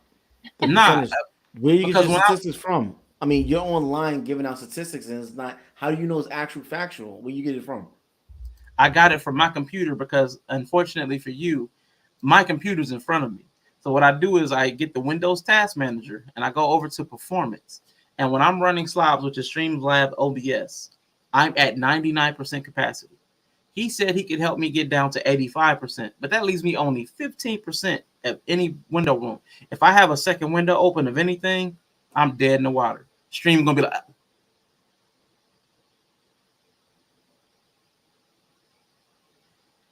Gotta get you a new computer, huh? Yeah, hey man, hey, gotta do something. Get that donation. I don't like OBS. OBS look like it looks old. The system itself looks old. I don't like that shit. It's better on your GPU though. Oh really? It's basically like a more like it's slobs like is better. It's a lot more intuitive, but it's harder on your GPU. I mean, they both are, but OBS is why I use OBS. It's a little less because it's so bare bones. Got you. Yeah. And I need to spend more time, like AR said earlier. There's so many different things. Like Bree said this first. She said there's so many different things to learn. And then AR said, I need to spend time just learning, like just binging on the different things I need to learn. I probably need to I probably shouldn't stream as much as I want to this next week. I'm just excited for the possibility of the way the chat interaction could go. So I'm excited. So once my excitement fades, I'll probably spend less time streaming and more time learning because there's so many different things I need to learn. Man, so every stream uses OBS on OBS type API. Like we know what that means. OBS is basically saying like they all are kind of like the same. Like OBS is the OBS is Simon. That's what OBS is. OBS is now StreamYard is the Godfather. No. They're limited. That's top of the line. You face. That's top of the line. I need a dime. That's top of the line. OBS is a dime.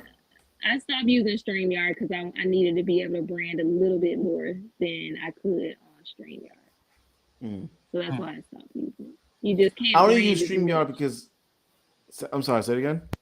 I just said you can't brand as much. There's limitations as far as like uniqueness, like that for me was limiting in StreamYard. Okay. If you're trying to bring guests on, it's rare because I invite a lot of people, and it's always at the last minute someone's having an issue. But I think that my experience at StreamYard, the guests don't have experience coming on. So yeah, even Restream is dope. If you haven't used Restream, they got a free trial. That shit is dope. But internet's bad, bro. It's what the funk internet. So everything was running off OBS. You saying, Tristan? I get you. I don't give a fuck. This OBS mother's a hoe. Jesus. Why's everybody's mama got to be a hoe? You got to click and keep that for the future when he using OBS. Nah, eventually I will. I mean, that's gonna be some time. I mean, everybody gonna have to get used to StreamYard on Twitch. It's going to be what it is for the moment. Yeah, but all right, player. All right, Bree. I really appreciate y'all, Tristan. Appreciate you, man. Simma. I really appreciate all of y'all sincerely. Yeah, once Rashawn knows how to use Discord, he'll be good as well. My Discord, I don't know how to use it. I want to try to do because I see people doing these viewing parties. I kind of want to figure that out, but I kind of don't. I mean, I got it easy compared to what you've learned already. Can we have Tristan? Can you host a freaking workshop or something? I'm your girl struggling. I need help, please. Can you just pull up somewhere or somebody get one of these people, Nova or somebody? I just need help. I need to get the bots together because I never post when I go live. I need to set up my bots to post when I go live. So can we hold a workshop or something? You teach me something, I'll teach you something. Can we do one of those? Can we do like Brother Darkness did a thing where they was doing a stream train, like you raid into the next person. Can we just do like a workshop one day where like everybody teaches something and we just like do like a whole raid train to learn stuff one day? I think that'd be fun. Nah, that would be cool. That's actually a good idea. Some kind of getting people to share information though. That's the hard part. You know what I'm gonna teach when I join? You know what I'm gonna teach? Oh Lord, what you gonna teach? I'm actually trying. You know what I'm gonna teach? Listen, I'm gonna teach y'all how to stop being some niggas because you know what? To be honest, bro, I have to live amongst y'all, and I'm fucking tired of it. I can smell niggerism through the stream. The people in the comments, I can smell that shit. It's disgusting. Trump was right. We need bleach. Okay, well, I don't know what that means, but we're gonna set that up. Can we learn some stuff? We're gonna do you gotta be on Twitch though, so we can raid. Gotta be on Twitch so we can raid. But I think that'll be cool. What does raid mean? Okay, I gotta go make peanut butter and jelly. All right, Brie, I'll tell him. Have a good one. See ya. All right, take care. But raid is like right now. Yeah, peanut butter and jelly. Yeah. So right now, hold up. Let me change this thing real quick. Hold up. Which one do I want to do? Do I want to do this one? I might as well. Boom. I'll leave it there. So right now I got 5 people viewing on YouTube. But if this were Twitch, I'd be able to put in a command /raid and who I wanted to raid. And if I look on Twitch, who's active right now? Let me see. Give me a second. I know this is boring viewing while I'm looking on Twitch, so I'll talk over here until we make the switch. Boom, boom, bam. I don't give a. No, let me quit. Right now, somebody I actually am familiar with that is on would be Two Lit Supports. That's actually there's a team of people who are collaborated. That's Big J Two Lit, that team. So I would be in /raid space Two Lit Supports. That's the name of that specific channel that's up right now. And then it would have a little countdown, and then now there's 6 people watching. So the 6 people who are watching here would get taken into another Twitch channel. So everybody will be on my Rashawn's Twitch page with Rashawn's emotes and Rashawn's about information. And as soon as we hit raid and go now, everybody's in them and they're looking at that person's stream. So then what we typically do is spam the emotes, put up a lot of emotes and stuff. I remember when Risa first saw the emote, she was like, "What's going on?" Because it's crazy and it's hectic, but I like that energy. It's just a lot of lights, color, sound. You know that. Can you message someone? Can you DM someone on Twitch? No, right? They call it whispers. So they have messages. You can direct message people. Whispers. Does it go to spam? Oh, that's cool. So that makes it easy to network, right? It's definitely. I only got to affiliate, and I'm not a networker. You know I hate it. I did nothing and got to affiliate. Like I did nothing. Like I literally did nothing but watch people, and I jumped up on a couple of panels because they were like, "Hey, come on up." That was it, and it was probably only Miss Nebraska. Miss Nebraska is probably the only panel I jumped on. Well, Yella Bree, and then Miss Nebraska. Those 3 people are the only times I was up on the screen. Other times, every other follow I got was from somebody through the little group of people, and they were like, "Hey, Rashawn's in the chat. Shout out." And there's commands like that, like shout out Rashawn.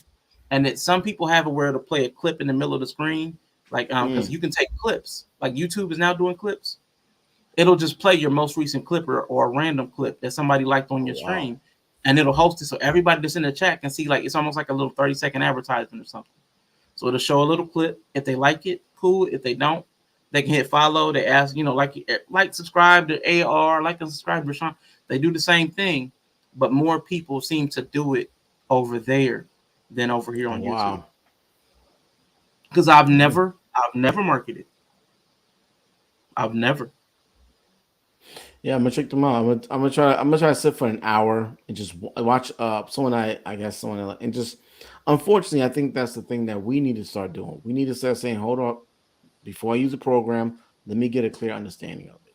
I'm pretty sure Twitch is on YouTube. I'm just watching them directly, probably, right? Or does Twitch have a Twitch channel where they do tutorials and teaching? That sounds crazy. I don't know. Does Twitch have a YouTube channel? I never thought. She's 3. Oh, that's so beautiful. That sounded so fake. I mean, that is adorable. But it would be weird for Twitch to have a YouTube channel, but it makes kind of sense. I mean, that way, that's interesting. Twitch having a YouTube channel. That just blew my mind right there. But they probably, if they do, I don't know what they would show. I mean, what would they? Tutorials. It's advertisement, right? Oh no, other people do that. Now there are lots of Twitch tutorials by content creators. Like I mean, just like you probably like how to set up a camera. There are a lot of Twitch tutorials by content creators, but by Twitch itself, that's interesting. I don't know. I'd have to look that up. But yeah, man, Twitch. I would say I'm still not familiar. I'm still learning. But again, imagine that though. Imagine getting monetized and not knowing what you're doing. You know what I'm saying? Go to Twitch and look up, learn the basics. Yeah. And they have tools. They do have creator tools, but it's overwhelming. There are so many different tools and systems and bells and whistles and menus, and it's so much. It's like if you dove into the YouTube analytics, it will start to get confusing. And there's so many tabs and stuff. But all of Twitch feels like that to me. And I feel like a lot of these programs are adding so many different things to it that the mobile app is not as easy accessible. Now the desktop is starting. People want. That's why I was like, can you do Discord on this desktop? It's so much better on the desktop, which is kind of weird, you know. Yeah, Twitch has it. They do have some tutorials, but yeah, they have a lot, man. There's a lot to it. The more I've seen, I just found this dashboard the other day. This creator dashboard when you're actually live. That was nice. I like that. I wish I could use that to stream from instead of StreamYard because it had everything I needed, except for like a couple of things. I couldn't find the mod. There was a mod dashboard, so I can moderate the chat, but Nova knew how to find it, so I'm glad I added him. So yeah, I mean, Why this guy sent me Orange Love? What's Orange Love? Oh, that's BD. That's Brother Darkness. Oh, you know who he is, but why he sent me an Orange? What's that about? That's his thing. He is like that's his brand. His brand is Orange Gang, or peanut butter jam. Okay. Oh, he has a good amount. Oh wow, 2.3. Oh yeah. So how would I network with him? Just you ain't even really got a network with him. You can.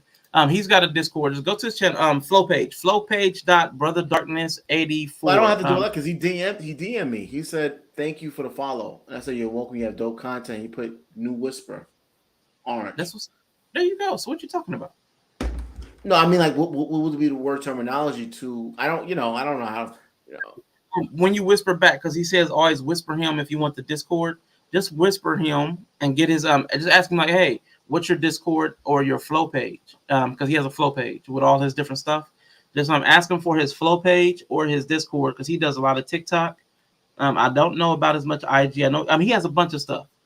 He has a lot of stuff. So, but he is bigger. He has a lot going on. So, I would just reach out to him. I'm sure he'll appreciate the directness. Since I waited already, I'm going to learn more about the lingo, learn about different things, so I can know exactly how I want to network with him. I don't want to say, "Hey, let's collaborate." He's probably like, "I don't do panels." No, yes. Now you need to watch him first because his content and your content are so vastly different that it would have to be a particular. I wish I would pay money to put y'all up on a stream together right now and y'all just figure it out. Oh, that would be fun. Oh, that would be so much fun. Oh, he's about the Black Pride stuff? No, an orange afro wig, orange bow tie sometimes. He may not always had an orange afro wig, but it's just I like some of the over the topness. Yeah. But he's super cool dude, but he likes to spread positivity. You know what I'm saying? So got it. Okay. Now that's cool, man. But I always try to take advantage. If someone's willing to communicate with me and he didn't have to, he could just be like, yeah, fuck whatever. I'm gonna try to take advantage of that. So see, because I'm still learning. Like Tristan says, you can do that. You just need stream key. I don't know what that means. Stream key is a little stuff that the numbers and shit you could put. I think you could put into StreamYard. I don't know, some shit like that. But. YouTube, hey, man, I could not imagine. Yeah. He is supposed to bring back his show with content creators on Thursdays. Yeah, that'd be cool. I remember he found that Apollo Ninja dude, and they had that big old thing, and everybody was in the chat like, "Oh, this was the most beautiful thing I've ever seen." I was like, I don't even know what's happening. Like, I didn't even know what was happening. It was just people going back, and they just kept doing shout outs, and they kept hopping back and forth and following. And I was like, I don't know what's happening. It was like overwhelming, but everybody was like, "Oh, this is so beautiful. I'm so glad I was here to witness this." And I'm like, I'm confused. But so, did you see anyone that does the panels? Like, or it's just mostly? Yes. Oh, there are some panels. There are lots of talk shows. Their just chatting section is typically over 200,000 strong. Their podcasts and talk shows is typically smaller. So I've started doing a lot more. In just chatting and not having a specific like format or anything or topic. Just because just chatting has so many more people in it. I got like 20 follows off of that. What on the shout outs and stuff. But the podcasts and talk shows, there are some, and I promise you, it's just like YouTube. There are some content that got a lot of people following the money. People do most panels through Discord, easier to control the panelists. How the fuck how you do that? Oh wow. I want to learn how to do the call-in thing. So yeah. Yeah, Brother Darkness does that. You won't see anybody on his screen other than him, but he has people and you'll hear their voices. So he does that quite a bit. Wow. And he controls who could talk through the Discord probably. Somehow, but I just know I've heard multiple people talk and I've never seen anybody else. I was just love rating with everybody else. Oh, that day you got like 20 followers off. That's crazy. There was I don't even know what was going on. I just know there was like a bunch of bells and whistles and Apollo Ninja had some stuff going on.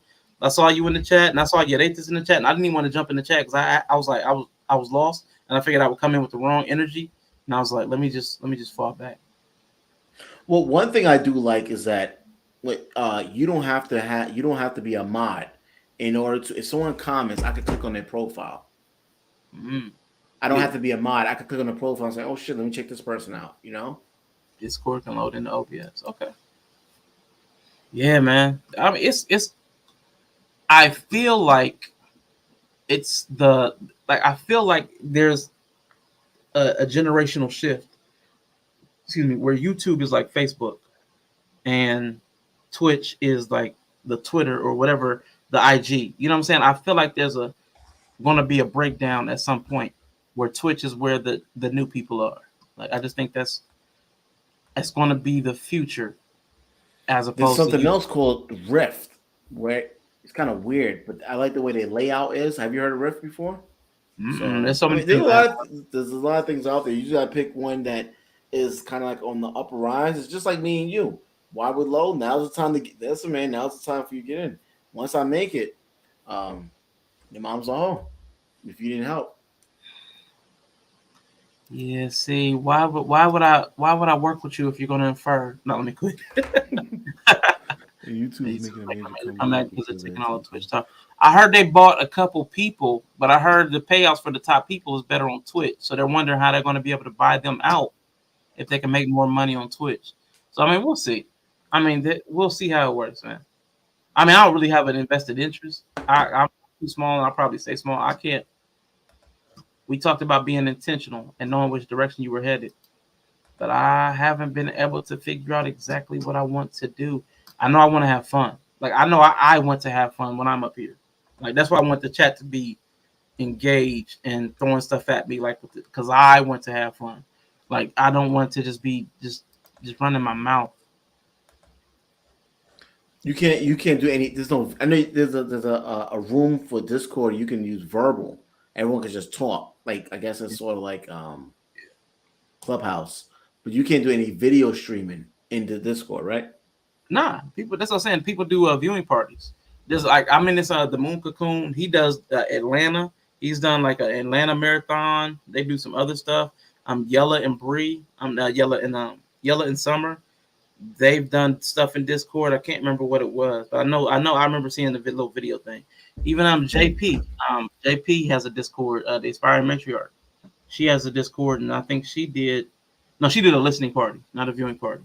She did a listening party for Kendrick's album, but I know she did a video one time. I remember seeing her outside. It might have been something. I don't know. She was just video streaming, but yeah. Yep. Yeah, man. YouTube is making a major comeback. Google AdSense is still God compared. Now I believe that. Now I definitely believe that. I'm playing Atlanta tonight for tomorrow. And West Side Story. I watched West Side Story. That wasn't bad. Wasn't bad. Wasn't the only one I saw when I was young when I saw the last one. This one was okay. It was more watchable to me than The Heights. I liked West Side Story better than The Heights for whatever reason. Did I see West Side Story? Did I see that? I think I did. I'll try to show you this time this weekend. Cool. This weekend, let me see. When Tuesday, tomorrow. I'm doing 5 p.m. It might be a short stream. I just want to get on. I want to get the more reps I get, I know I'll figure out more stuff or I'll figure out a better flow. Wednesday at noon. Thursday, I think I should just take off. Friday, 8 o'clock p.m. Saturday, I'm doing 3 p.m. over on Twitch.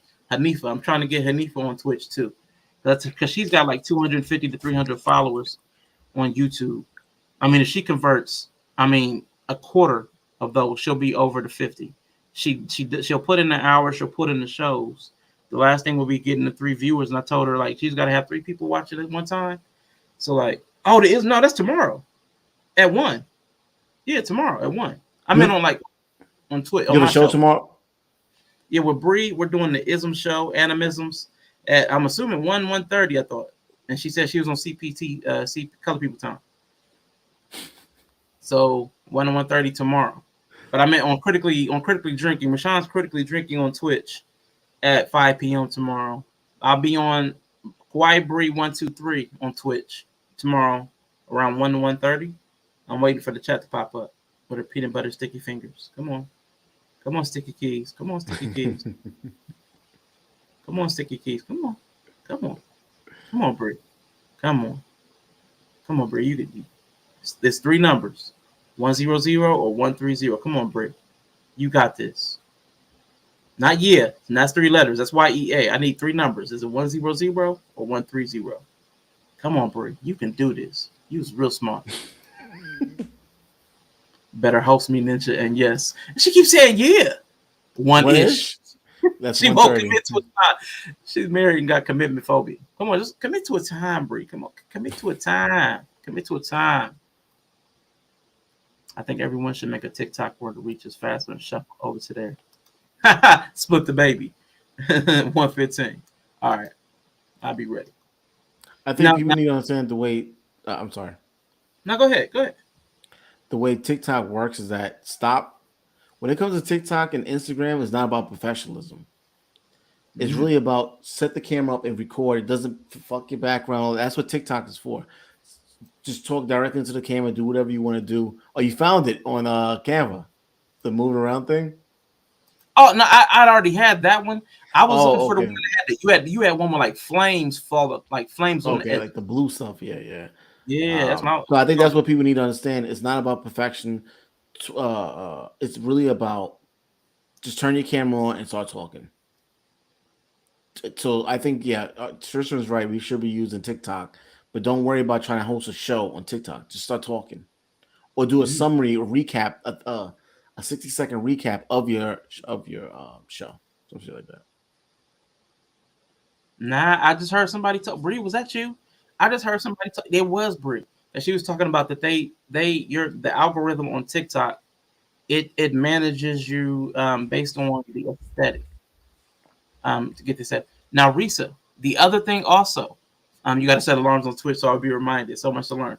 There's 2 things you could do. I know it's another registration. I know we are just pushing the boundaries with you right now. We got you on Twitch. You can get into the Discord. If you get into my Discord, let me pull this back up. If you get into my Discord, you won't even have to set alarms. You will get all the notifications. Aren't I so convenient? I'm making life convenient for you, Risa. So with 1 more registration, you can get all the notifications, not just for me, but for people like Bree as well. So right down here, let me get this down. Boom, boom, boom. I can comment. Right. Oh, that's under AR. Let me move myself up. Give me a second. Oh, it's on. Right down here. Now, if you go to beacons.ai/critically drinking, when you go to that landing page, you can go to Twitch. Not Twitch, Discord. There's a Discord link. I think Yella just put it in the chat. There you go. Now, if you go to Discord and you register and you go to my server, there's a landing page, like a start here. I can't remember what it's called, like pull up a chair, something like that. I shouldn't have been too gimmicky with that. Pull up a chair is like start here. You can press the critically drinking logo and get notifications from me. And then there's a second one where you can get press the logo and you can get critically drinking notifications for everybody I follow, like AR, like Knowledge and Relationships, like Kawhi Bree, like Yellow Peel, who was so thoughtfully putting the Discord in the chat. Thank you, sir. That way you can get the notifications for everybody that I might be up on their panel, I might be on their show, I might be in their chat. Anywhere you might find me, you'll get the notification for it if you go to the Critically Drinking Discord channel. Yes, get all notifications from when Rashawn goes live on Twitch and also connect with other Twitch streamers, blah, blah, blah, blah, blah. Yes. Thank you, sir. I appreciate that. But that is how I'm trying to manage anybody who's trying to catch me somewhere. I really appreciate you, Risa. Honestly, I don't even know if I could tell you how much I appreciate it. Other than the fact that there was a couple days I streamed only because I knew you supported. Honestly, there was 1 week where I streamed 3 days in a row, Monday, Tuesday, Wednesday, and it was just because you supported. Anytime I don't feel like streaming, When I think about you or people like Sim or people like Nova, it's hard for me not to at least get up and do that one, even if I don't want to. Even on the YouTube, where it felt like free labor. But on Twitch, it's about to be a whole new thing. It's about to be different. It's going to be fun. It's going to be different. So when we get those channel points worked out, I want the streams to be different every single time. It's not just going to be yep. You guys are going to play an active role in shaping the content through the redemption system, changing the way we engage with the audience. Who's talking? How we talk? Do we go on avatar mode? You get to turn, like, we got to go avatar. I mean, I want y'all to have control over the bells and whistles. Like, you guys get to set the you guys get to control the thermostat. He will be up there talking, but you guys get to decide if we go into, like I said, we have to make everything rhyme. We have to sing it, and we have to do something comedic. We've got to play some clip videos. I want you guys in the chat to be active. If you guys aren't active,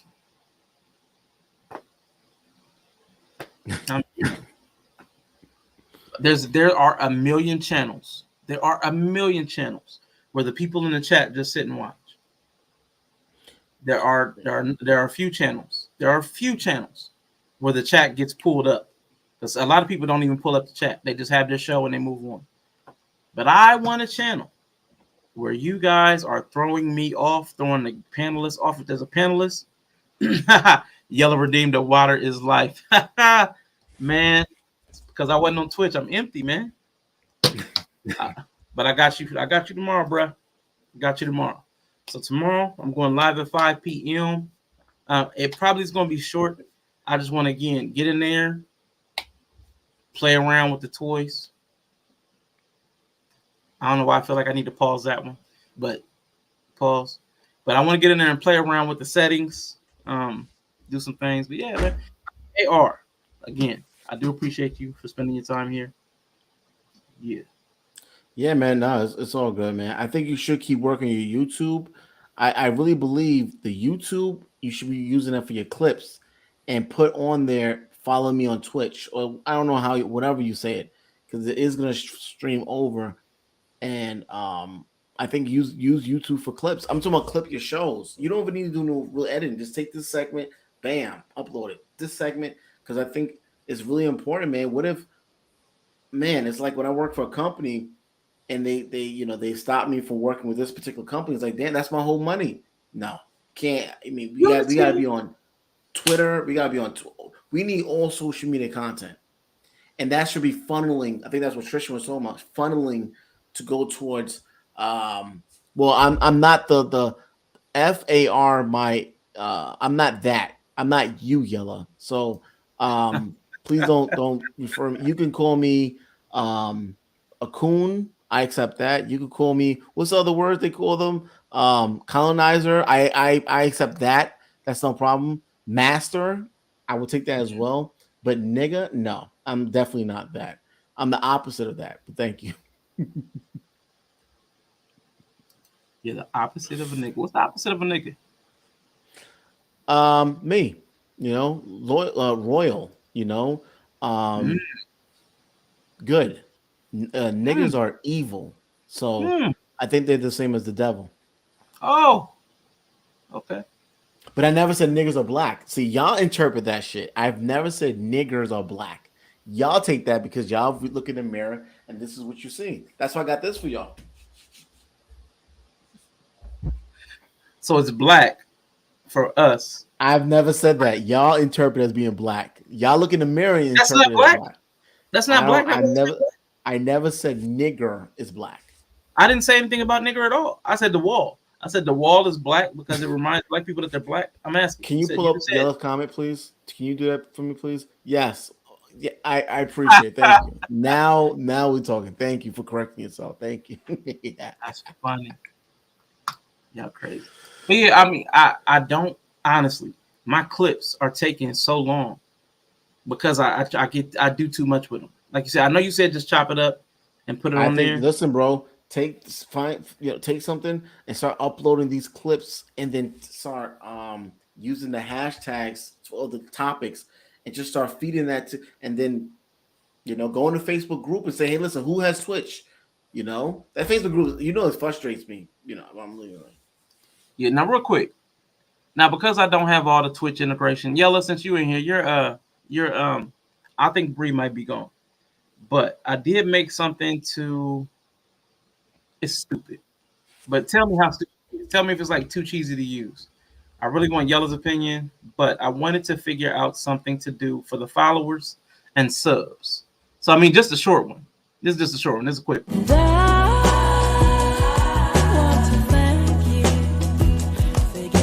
Follow Twitches. Like saying bitches.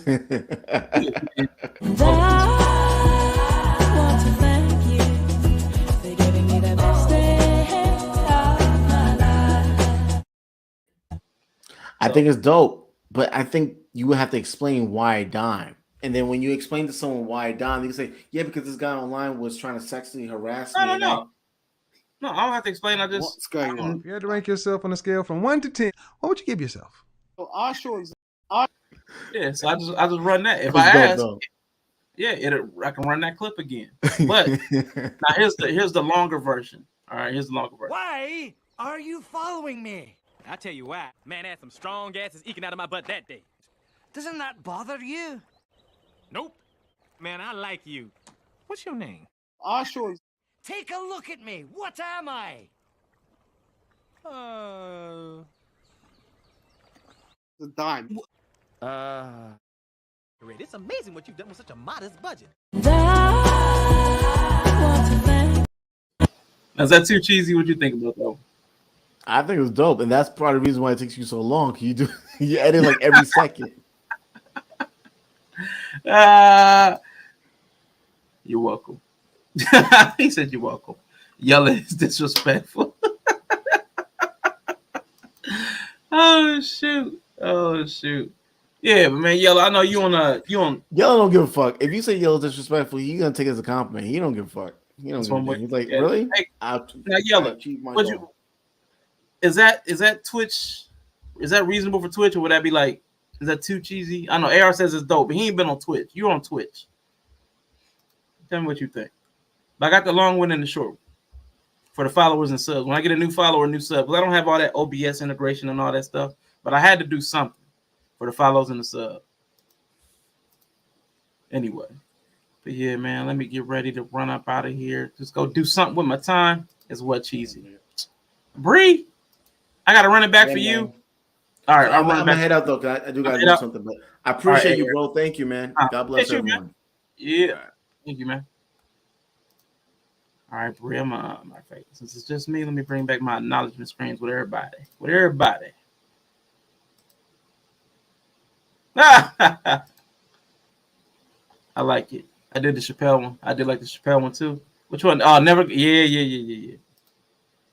Now you can chat this, but I can put it up real quick. It's on. They're short. They're short. No, this is real short. This is the one for followers, the short one.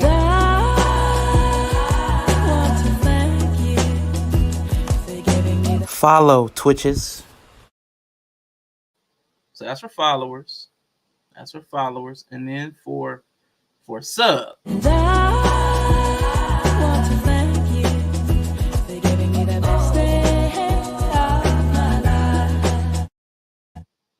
that's the short one. If I get this up.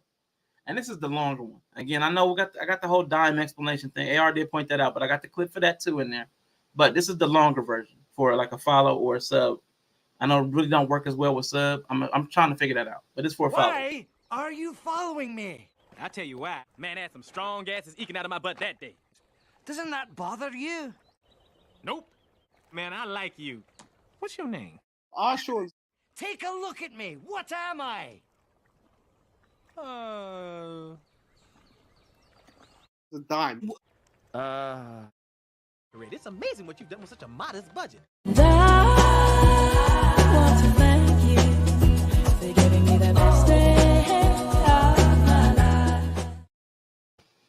All right, Bree, what you think? Bree, 1, 2, 3. What you think? Follows will get annoying. Thank you, Hanifa. Nah, I think you should only do it for subs. That's why I have the short ones, because the short ones are like 7 seconds. And I don't know. I mean, I don't grow followers that quickly. You know, it's not like I'm gonna get like 10 followers a show or anything. You know what I'm saying? So I don't know. But yeah, I got you. I got you. Because you get in the hype train, you won't be able to get a word in. Now, if it's a hype train, correct. If it's a hype train, then you're right. I probably would just play the big one time. But I know, but I wouldn't know. It would be funny because it's disruptive. Because I like that. That's why I enjoy the hype train so much. It's so disruptive. I know Big D, when he kept dancing, and every time he got a new follow, he kept dancing, and he was getting warned. That was funny. Yeah. Mm-hmm. That's why I could do the big one up first. But if it's a hype train, I just keep playing the small ones. Mm-hmm. Yeah, I like it. I would have a video for raid and subs only. I gotta come up with one for raids. That's my next one. But yeah, I've been trying to work on all this little personalization stuff. So yeah, a big raid like 10 or more. Oh, I could have a short raid video for short raids and big raid video for big raids. Ooh. Anyway, sorry. I just like the customization aspect. I really can't wait till my other emojis drop. I did add Fleece Johnson to the one tier so that y'all have both the ninjas with opinions and the Fleece Johnson. So at least y'all have two until the rest of them clear. You know, when you got that new bank account, you got them personal checks, boy. They don't let them clear quick. They're checking my emotes like Inspector Gadget. Like,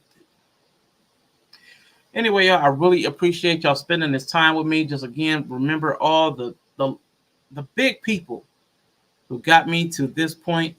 I did shout them out independently earlier. All of them got shouted out by name, but those people, oh, and this rock star over here, who again started critically drinking with me some months ago. But yeah, I wanted to acknowledge the people who got me to this point. You all mean a lot. And this next phase of the journey, hey, I don't know where everybody will be.